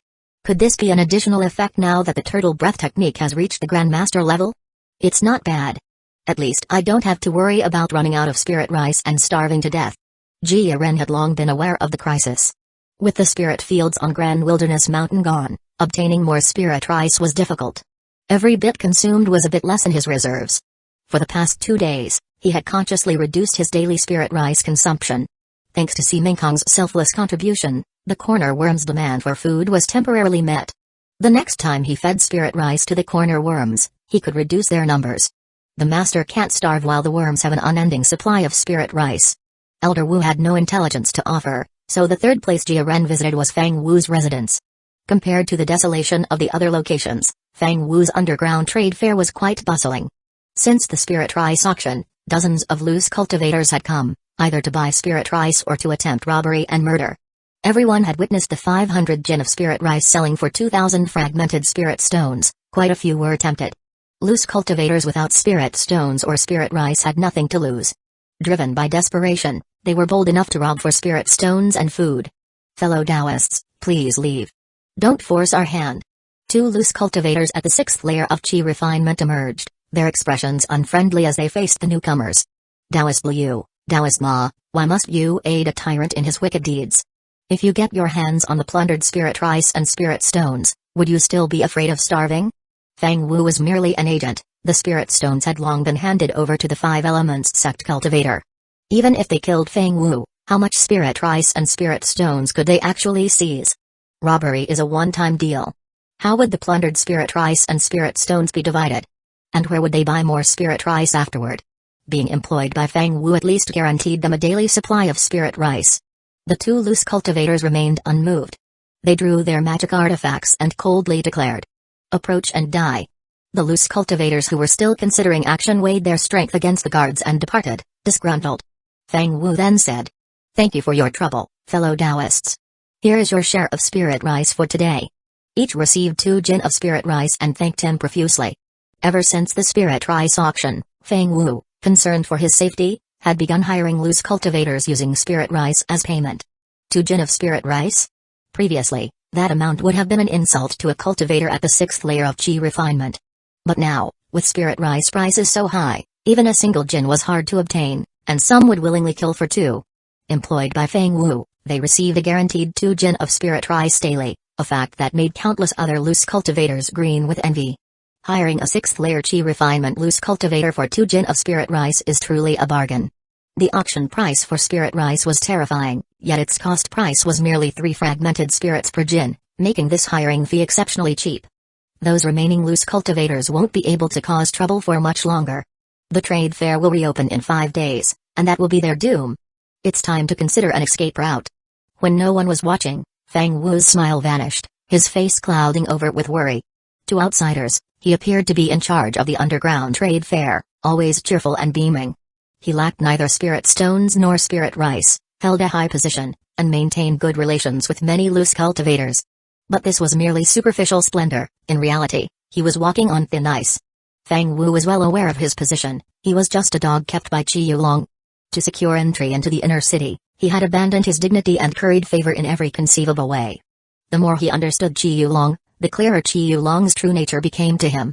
He couldn't be certain that the fate of the Shenxing Sangxi wouldn't befall him. The reopening of the trade fair in 5 days would be his most perilous moment. I must devise a foolproof plan to save my life. Fang Wu pondered. If Qi Yulong decided to move against him, it would surely be because he coveted the spirit stones Fang Wu had earned recently. Voluntarily handing over my wealth might not guarantee my safety. Simply because I know too much. Over 100 loose cultivators were sent to the battlefield as cannon fodder. Any survivors would become a security risk. And they would seek revenge only against me, Feng Wu. Only dead men tell no tales. My chance of safely entering the inner city and ensuring my survival depends on how I use the spirit stones in my possession. If Qi Yulong intends to kill the donkey after it's done grinding the grain, he'll end up with nothing. Where should I hide it? The underground trade fair? No matter how well I hide it there, Qi Yulong could find it with a little effort. The most dangerous place is the safest place. Feng Wu's eyes lit up, and he decisively left the underground trade fair. Jia Ren had remained hidden in the tunnel, secretly observing through a wormhole. Unfortunately, he hadn't gathered much valuable information. I hope there will be something to gain at Qi Yulong's residence. Jia Ren returned through the tunnel, heading towards tunnel number 6. Tunnel number 6 had just been completed, and he had never been there before. The 6 intertwined tunnels formed an increasingly complex network, but Jia Ren had already memorized their layout and found the correct one with ease. He opened a wormhole and peered into the secret chamber below. It was empty. Qi Yulong was nowhere to be seen. He waited for a moment, but no one appeared. Just as Jia Ren was about to leave, he heard approaching footsteps. He's back? Jia Ren focused his gaze, only to be startled. The person approaching was not Qi Yulong, but Feng Wu. What's going on? Feng Wu moved cautiously, approaching the stone bed where Qi Yulong usually meditated, and began to dig beneath it. In a short while, he had dug a pit half a zhang deep. The most dangerous place is indeed the safest place. Qi Yulong, clever as he is, would never imagine I'd hide my things under the very stone bed where he cultivates. Feng Wu took out a bulging storage bag, carefully wrapped it in a piece of tattered cloth, and placed it into the pit. He then filled the pit with earth, restoring it to its previous appearance. He carefully erased all traces of his activity. Having done all this, he didn't dare to linger and hastily departed. Chapter 47, Unexpected Wealth. What is this guy up to? Jia Ren witnessed Feng Wu burying the storage bag, a perplexed expression on his face. Why hide the storage bag under Qi Yulong's stone bed? Something's not right. This is a good thing for me. The bulging storage bag means there are many items inside. It could turn out to be an unexpected fortune. Jia Ren was in no hurry. He quietly waited for a moment to confirm that Feng Wu would not return. He then sent out mosquitoes to keep watch and prevent discovery during the treasure excavation. Time to get to work. With everything ready, Jia Ren no longer hesitated and commanded the corner worm to dig through the mud wall. As soon as the wall was dug just enough for him to slide through, Jia Ren eagerly excavated the storage bag, wrapped in tattered cloth, from under the stone bed. The rag was of an unknown material, effective in preventing prying eyes. The storage bag was heavy, indicating that the treasures within were abundant. Time to leave. Jia Ren didn't want to count his spoils in the enemy's house. If the owner returned, an awkward encounter would ensue. He quickly dealt with the traces, restored the mud wall, and strived to return it to its original state. Close off the passage. But that alone isn't enough to ensure safety. If Feng Wu discovers the theft of his storage bag, he'll certainly dig 3 feet into the ground. That would increase the risk of exposing the underground passage I used. I can't leave such a significant safety hazard. After completely sealing the passage in one go, Jia Ren finally felt at ease. Now it was time to tally the unexpected gains. Jia Ren sat on the cultivation stone bed, his consciousness probing into the storage bag. Well done. There were 3 bags of spirit rice, each weighing 100 catties, over 500 spirit stones of various sizes, and even more fragmented spirit stones. Beyond that, there were elixirs in porcelain bottles marked with the Pill Cauldron Pavilion seal. After counting, Jia Ren couldn't stop the corners of his mouth from curving upward. 110 directions storage bag. 320 catties of spirit rice. 649 spirit stones and 5 fragmented spirit stones. 25 spirit bud elixirs. 27 great origin pills. 20 chi recovery pills. This time I'm really going to strike it rich. Spiritual light filled the area, dazzling to the eyes. Did Feng Wu hide all his wealth here? Jia Ren had never expected the storage bag to contain such astounding resources. Wealth from the trade fair? Impossible. Just a few days ago at the underground trade fair, over 2,000 spirit stones were auctioned off, most of which were handed over to Qi Yulong. Not to mention the vast amount of elixirs put up for sale, which was far more than this. This must be Feng Wu's private wealth, amassed from managing the old stone house and overseeing the auction. Renovating one stone house could earn 3 spirit stones, with 150 loose cultivators, that would mean 450 spirit stones. Who knows what other extra income he had? Over 600 spirit stones isn't that much in that context. Moreover, It wouldn't have been difficult for Fang Wu to take out more than 300 caddies of spirit rice. He controlled the spirit rice channels and surely had his own quota to purchase. With such authority over spirit rice, acting like a rat feasting on it would be no trouble. It would be easy to line his own pockets substantially. If he secretly took just half a tael for every caddy of spirit rice sold, it would amount to a significant sum over time. Fang Wu's ill-gotten gains have come to benefit me. Aren't you plotting against me, Fang Wu? First, I'll take the spirit stones and spirit rice you've earned as compensation for the trouble you've caused me and the schemes you've hatched. Jia Ren had come into an unexpected windfall. He strove to remain calm as he made plans for the future. It's unclear when the war between the two sects will end, and I can't guarantee I'll be able to secure a spirit rice supply in the future. It's best to prepare for the long haul as soon as possible. To maintain a daily consumption of 3 caddies of spirit rice, I'll eat 2 caddies myself and use 1 caddy to cultivate the spirit insects. With over 700 caddies, the spirit rice can last for about half a year. The elixirs are all produced by Pill Cauldron Pavilion and are of good quality. I'll keep a few consumable elixirs for emergencies and use the rest to recover spiritual power and improve my spell proficiency. Transforming elixirs into strength made him feel more secure. First, I need to confirm there are no safety risks. Just because the storage bag was buried under the stone bed doesn't mean it's absolutely safe. The original owner isn't dead, and Fang Wu is a clever man. Who knows if he set up any contingencies? If there are risks, cultivating with the resources in this storage bag could lead to someone tracking me down. Every spirit stone and fragmented spirit stone, as well as each elixir in the bottles, was carefully checked to ensure there were no issues. The last item to check was the spirit rice. Bag by bag, he poured it out and examined each grain. He activated the spirit eye technique and scrutinized everything meticulously, searching for any potential dangers. I didn't expect there to be a real problem. Jia Ren took out a grain of spirit rice from one of the bags. The grain looked intact on the outside but glowed faintly from within. This spirit rice had been imprinted with a tracking mark.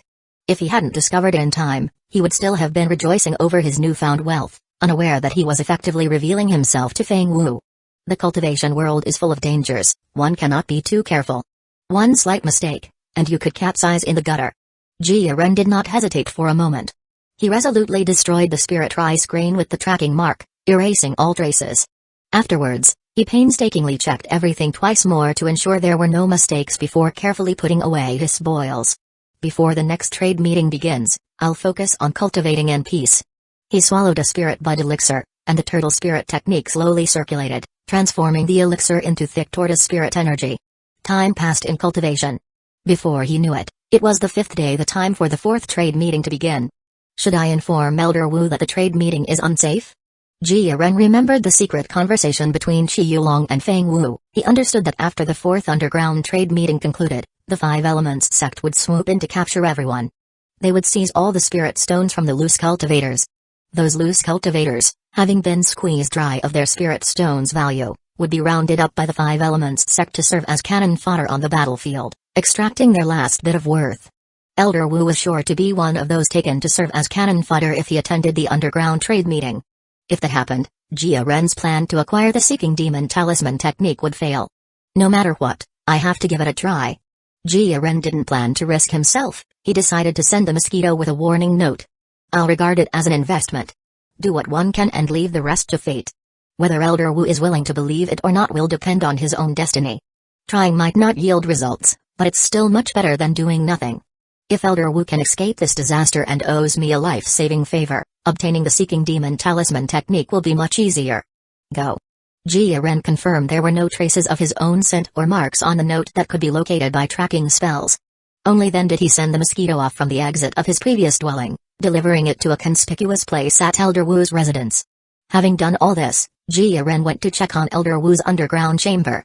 Elder Wu was still feigning sleep with his eyes closed. Compared to a few days earlier, his essence, energy, and spirit seemed somewhat diminished.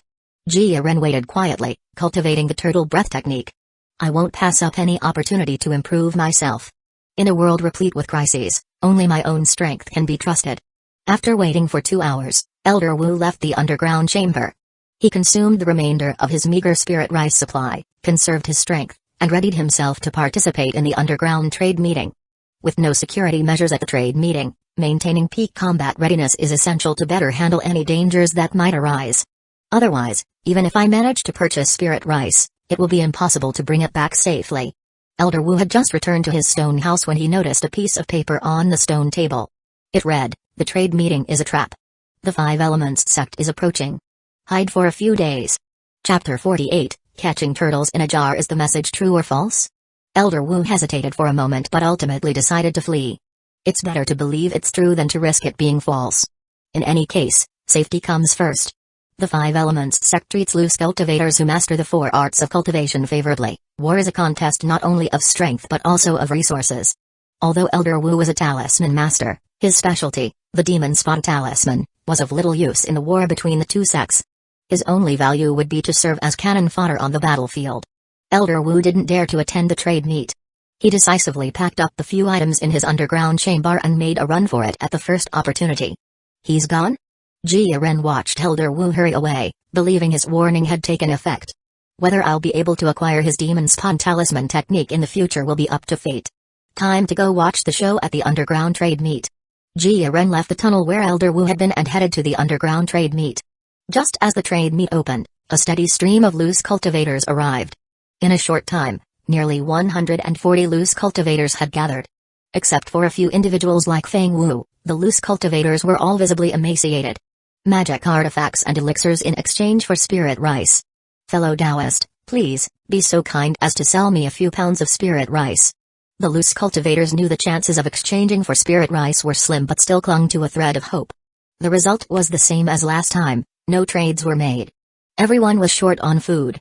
No one could expect to get even a single grain of spirit rice from another loose cultivator. Are there any fellow Taoists who haven't arrived? Feng Wu's gaze swept through the crowd, tallying the numbers. Each arriving loose cultivator was an asset, the more of them, the better. Feng Wu did not find Jia Ren among the crowd. Since the second trade meet, Jia Ren seemed to have vanished from the face of the earth.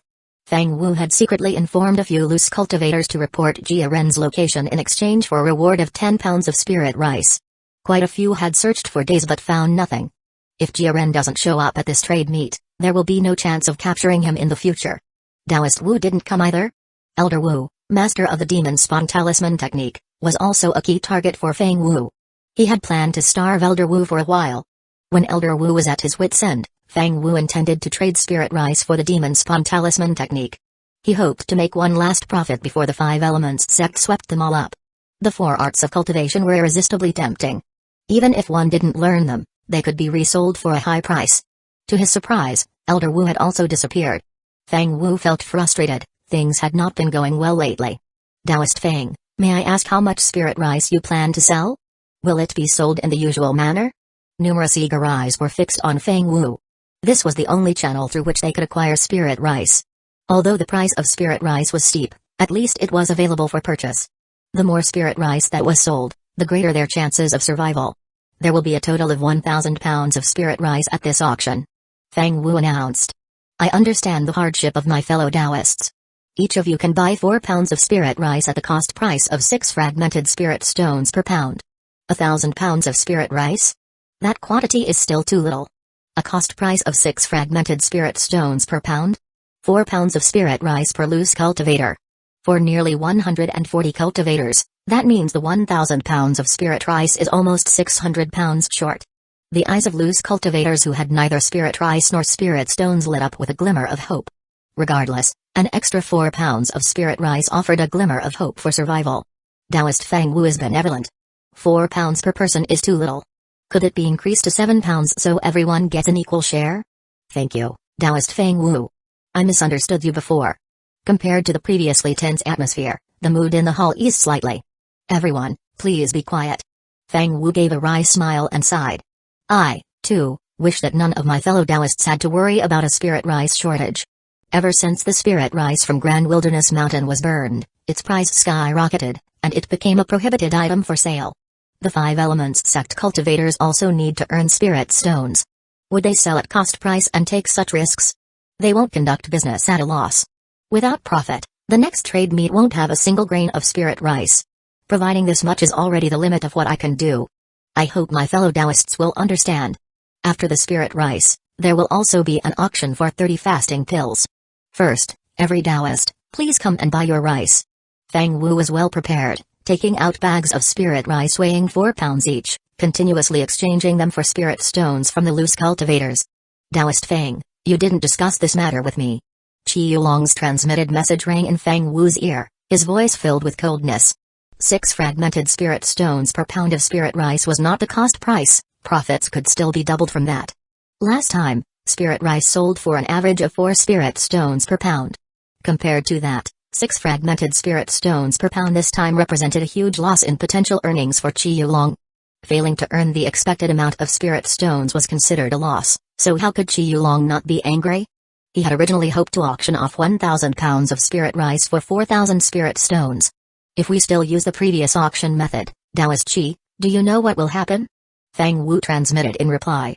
Loose cultivators who can't afford spirit rice will riot for it. In their extreme hunger, they would dare to do anything. I don't have the power to maintain order at the trade meet. Forget about auctioning spirit rice normally, you wouldn't make a single spirit stone, and the spirit rice would be stolen. Only by taking an initial loss to stabilize them can we then proceed to auction the spirit rice normally.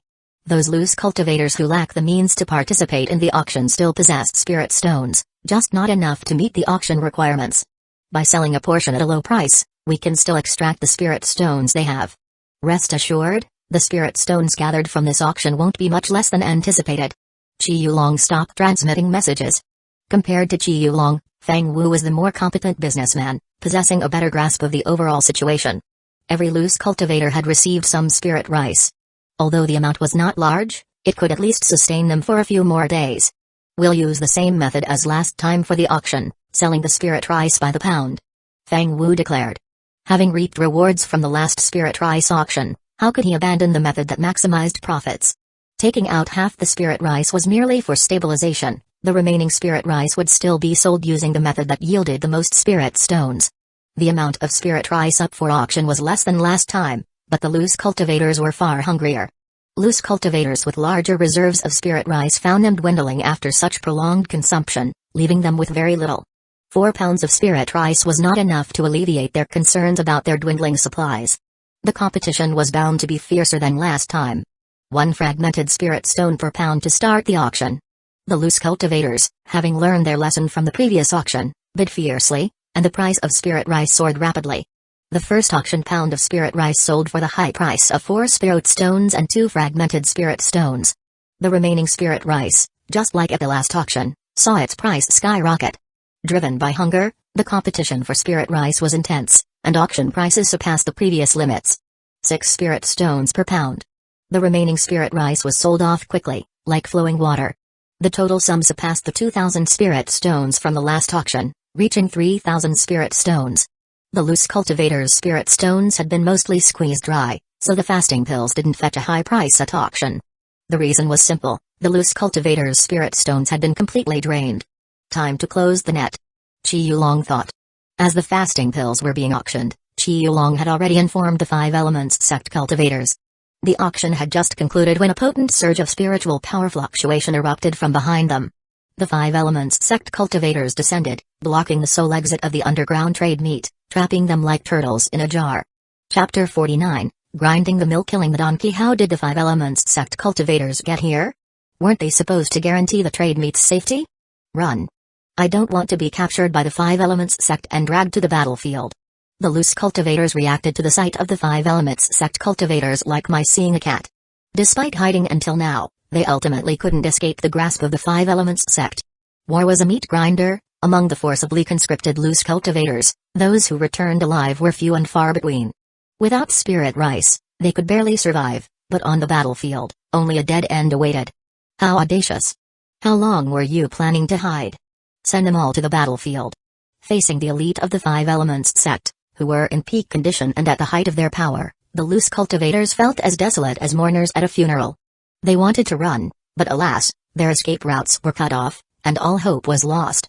How could the bottom-tier loose cultivators, who couldn't even feed themselves properly and whose combat strength was subpar, possibly be a match for the 5 Elements sect cultivators? The resisting loose cultivators were beaten until their heads bled, their wails unceasing. A few loose cultivators were made examples of, their hands and feet viciously slashed. If not for the fact that living people were more valuable, there would likely be several corpses lying on the ground. Bind. The 5 Elements sect cultivators took out the prepared demon binding ropes, tied up all the loose cultivators at once, and placed spiritual power restraints on them. Only then did any possibility of escape vanish. Take them all away. The leading Five Elements sect cultivator waved his hand grandly, his spirits soaring. He bore a strong resemblance to Qi Yulong, about 70% similar, but his expression was even colder. Feng Wu, well done. Qi Yu stepped forward and patted Feng Wu's arm encouragingly. Hurry and release our great hero. Without him, how could we have captured so many loose cultivators? The restraints were lifted, but Feng Wu's face showed not the slightest hint of a smile. Is this supposed to be an honor? It's more like they're roasting me over a fire. The captured loose cultivators hated him to their very core. If they survived, they would undoubtedly use every means possible to exact revenge on him. Feng Wu, may you die a horrible death. I won't let you off even if I become a ghost. You scammed us with overpriced spirit rice, bled us dry of our spirit stones, and now you're sending us to the battlefield. Feng Wu, you just wait. This debt of hatred will be repaid one day. The loose cultivators, unaware of the truth, vented all their fury on Feng Wu, oblivious that the Qi brothers were the true masterminds. Feng Wu was merely a shield the two had pushed to the forefront, a scapegoat. This is merely what I ought to do. Feng Wu said, forcing a smile more wretched than tears as he tried to curry favor. He didn't want to be sent to the battlefield with the other loose cultivators, so he had to suck up to Qi Yu in every conceivable way. This was the path he had chosen, he had to grit his teeth and see it through. Thank you, my fellow sect brothers, for your assistance. Take these fragmented spirit stones for some tea. Feng Wu offered. Although he called them fragmented spirit stones, Feng Wu actually took out over 1,000 spirit stones. Each of the assisting Five Elements sect cultivators received a share of 100 spirit stones. Then we won't stand on ceremony. They were all beneficiaries of this lucrative division of spoils. After all, relying on Qi Yulong, a single inner sect disciple, would not have kept the northern district stable for this long. These cultivators, on the other hand, avoided any blame while gaining both spirit stones and merits. Satisfied, the Five Elements sect cultivators departed, taking over 100 loose cultivators with them to report their success. Only Qi Yu, Qi Yulong, and Feng Wu were left. Feng Wu, 3,400 spirit stones. That's much less than the 4,000 I expected. Shouldn't you cover the shortfall of 600 spirit stones? Qi Yulong gazed at Feng Wu with a smile, yet his eyes radiated a bone-chilling coldness. His gaze frequently swept over the storage bag at Feng Wu's waist, his intentions obvious. Squeezing every last bit of value out of someone before slaughtering them like a fattened sheep, that was Qi Yulong's standard practice. Feng Wu was well aware of Qi Yulong's character, but as the moment arrived, he couldn't help but feel a chill in his heart. Fortunately, he had come prepared. This is all I have left. If you two Taoist friends want it, then please, take it. Feng Wu handed over the storage bag without any attachment, quite readily. At least you know your place.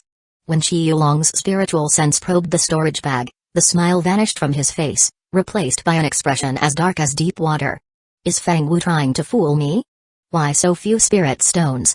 A scattering of fragmented spirit stones and spirit stones lay on the ground, totaling perhaps 100 or so.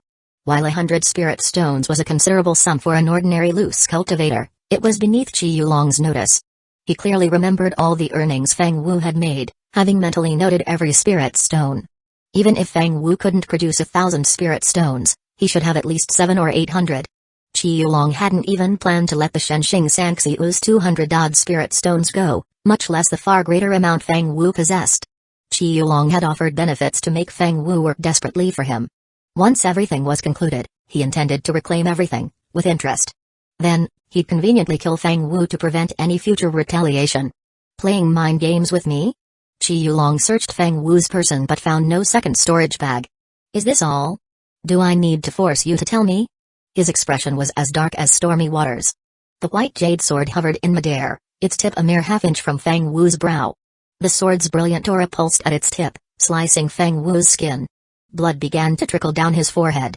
With a single strike, I can kill you and then scour every inch of this place. I refuse to believe I won't find that hidden storage bag. As he spoke, his gaze remained locked on Feng Wu, as if trying to extract the answer from his very expression. Feng Wu allowed the blood to snake down his cheek. Reflected in the crimson drops, his expression looked exceptionally grim. Go ahead and search. If I die, you'll get nothing. Only by facing death head-on could one find a slim chance of survival. Given Qi Yulong's avarice, he would never let a large sum of spirit stones slip through his fingers. This was his only trump card for survival. Brother, don't be impulsive. Qi Yu, who had been observing silently from the sidelines, finally spoke. Taoist friend Fang Wu has been a great help to us. We can't treat him like this. Qi Yulong obediently retracted his flying sword. The two were twin brothers. Although Qi Yu was younger, his spiritual root aptitude was exceptional. His status and position as an inner sect disciple of the Five Elements sect placed him far above Qi Yulong. In the cultivation world, strength dictated everything. Don't think we've earned a lot of spirit stones. Most of it has to be used to bribe those above us to ensure our business runs smoothly. Yulong wants to become an inner sect disciple of the Five Elements sect, but there's currently a shortfall of over 700 spirit stones. That's why he's inevitably anxious. Yulong was rash. I apologize to you on his behalf.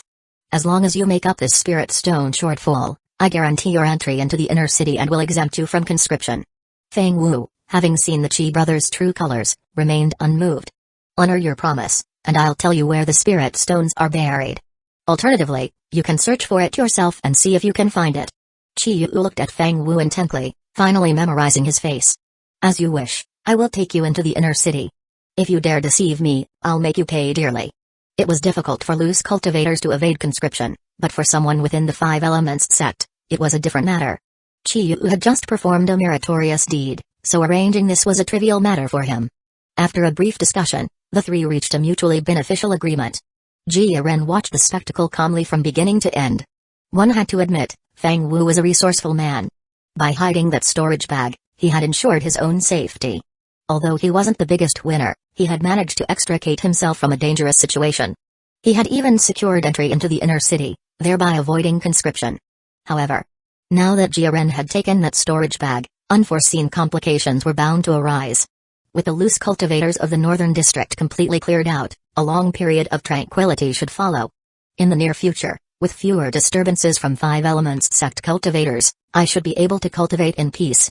Chapter 50. Seeing the daylight again, the trade fair ended, and Jia Ren returned to seclusion for cultivation. The elixirs provided by Fang Wu were greatly beneficial, accelerating his cultivation progress rapidly. Within just a few days, all 25 spirit bud elixirs were consumed. Next, he began taking the Great Origin Pill. Both the Spirit Bud Elixir and the Great Origin Pill were suitable for cultivators at the mid-stage of Qi cultivation. The former had a milder effect and wider applicability. The effect of the Great Origin Pill surpassed that of the Spirit Bud Elixir, and so did its price. Under normal circumstances, the Pill Cauldron Pavilion sold them for 3 spirit stones each. Loose cultivators, looking to save where they could, mainly opted for the cheaper Spirit Bud Elixirs. After swallowing a Great Origin Pill, Jia Ren felt an overwhelmingly violent surge of spiritual power, its medicinal strength rampaging and damaging his meridians. If a cultivator's level was below the mid-stage of Qi cultivation, their body and meridians, even if strengthened by spiritual power, could not withstand the Great Origin Pill's medicinal power. Long-term use of the Great Origin Pill could also affect the meridians. The effect is indeed better than that of the Spirit Bud Elixir. 1 Great Origin Pill adds 7 points to cultivation progress. The effect is not bad. Without diminishing effects, consuming all 27 Great Origin Pills will add 189 points to my cultivation progress. Including the 101 points of cultivation progress from the Spirit Bud Elixirs, I'm getting closer to breaking through to the 6th layer of Qi refinement. The 6th layer of Qi refinement was not far from the late-stage Qi refining, which was another step closer to foundation establishment. 3 days passed in the blink of an eye. Jia Ren was calmly meditating when he suddenly heard a roar from outside. Fang Wu! How dare you deceive me? Has the wronged party came to my door? It has nothing to do with me. Feeling no guilt despite being the true culprit, Jia Ren ignored the noise outside. From the direction of Fang Wu's dwelling, there was also considerable commotion. Relentless vibrations came from underground, indicating the use of some kind of spell to search for the hidden storage bag. Just accept it. You won't be able to find it. Wrapped in rags, Jia Ren was not the least bit worried that his cultivation fluctuations might be detected. The scraps of cloth were what Fang Wu had used to hide the storage bag, and Jia Ren discovered they could mask spiritual power. Draped over his body, they effectively concealed any fluctuations in spiritual power. Fang Wu had dared to place the storage bag under the stone bed where Qi Yulong cultivated, relying on its remarkable effects. Now, it benefited Jia Ren. Utterly calm, Jia Ren picked up a Great Origin Pill and swallowed it, finding the elixir unexpectedly sweet. Ever since the Five Elements sect cultivators had cast their net, he had blocked the tunnel. No matter how deep Qi Yulong and his brother dug, they would never find his hidden spot. The commotion continued for almost a day, finally ceasing at high time. Fang Wu, I will kill you. The sounds of impotent rage faded, and the northern district returned to tranquility. Next, it should be dog eat dog among them. Sadly, I won't get to watch the show. Cultivation continued as usual, and 2 more days passed.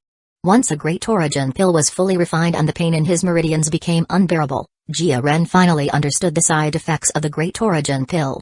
That was why, despite the great origin pill being highly cost-effective, loose cultivators still preferred the spirit bud elixir. The pain in the meridians was torturous. If I continue to use great origin pills for a long time, my meridians won't be able to cope. I don't know how many days of rest will be needed for recovery. Taking advantage of a break in cultivation, Jia Ren practiced the wind control skill for 3 days, finally upgrading it to the Grandmaster limit. The wind control skill can break through now. Without hesitation, Jia Ren decisively added 1 skill breaking point to the wind control skill.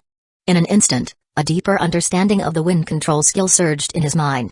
Wind control skill, Great Grandmaster, 1 out of 3,200, it's not a good time to experiment with a wind control skill. Judging from the previous pattern, it probably yields about a 50% increase.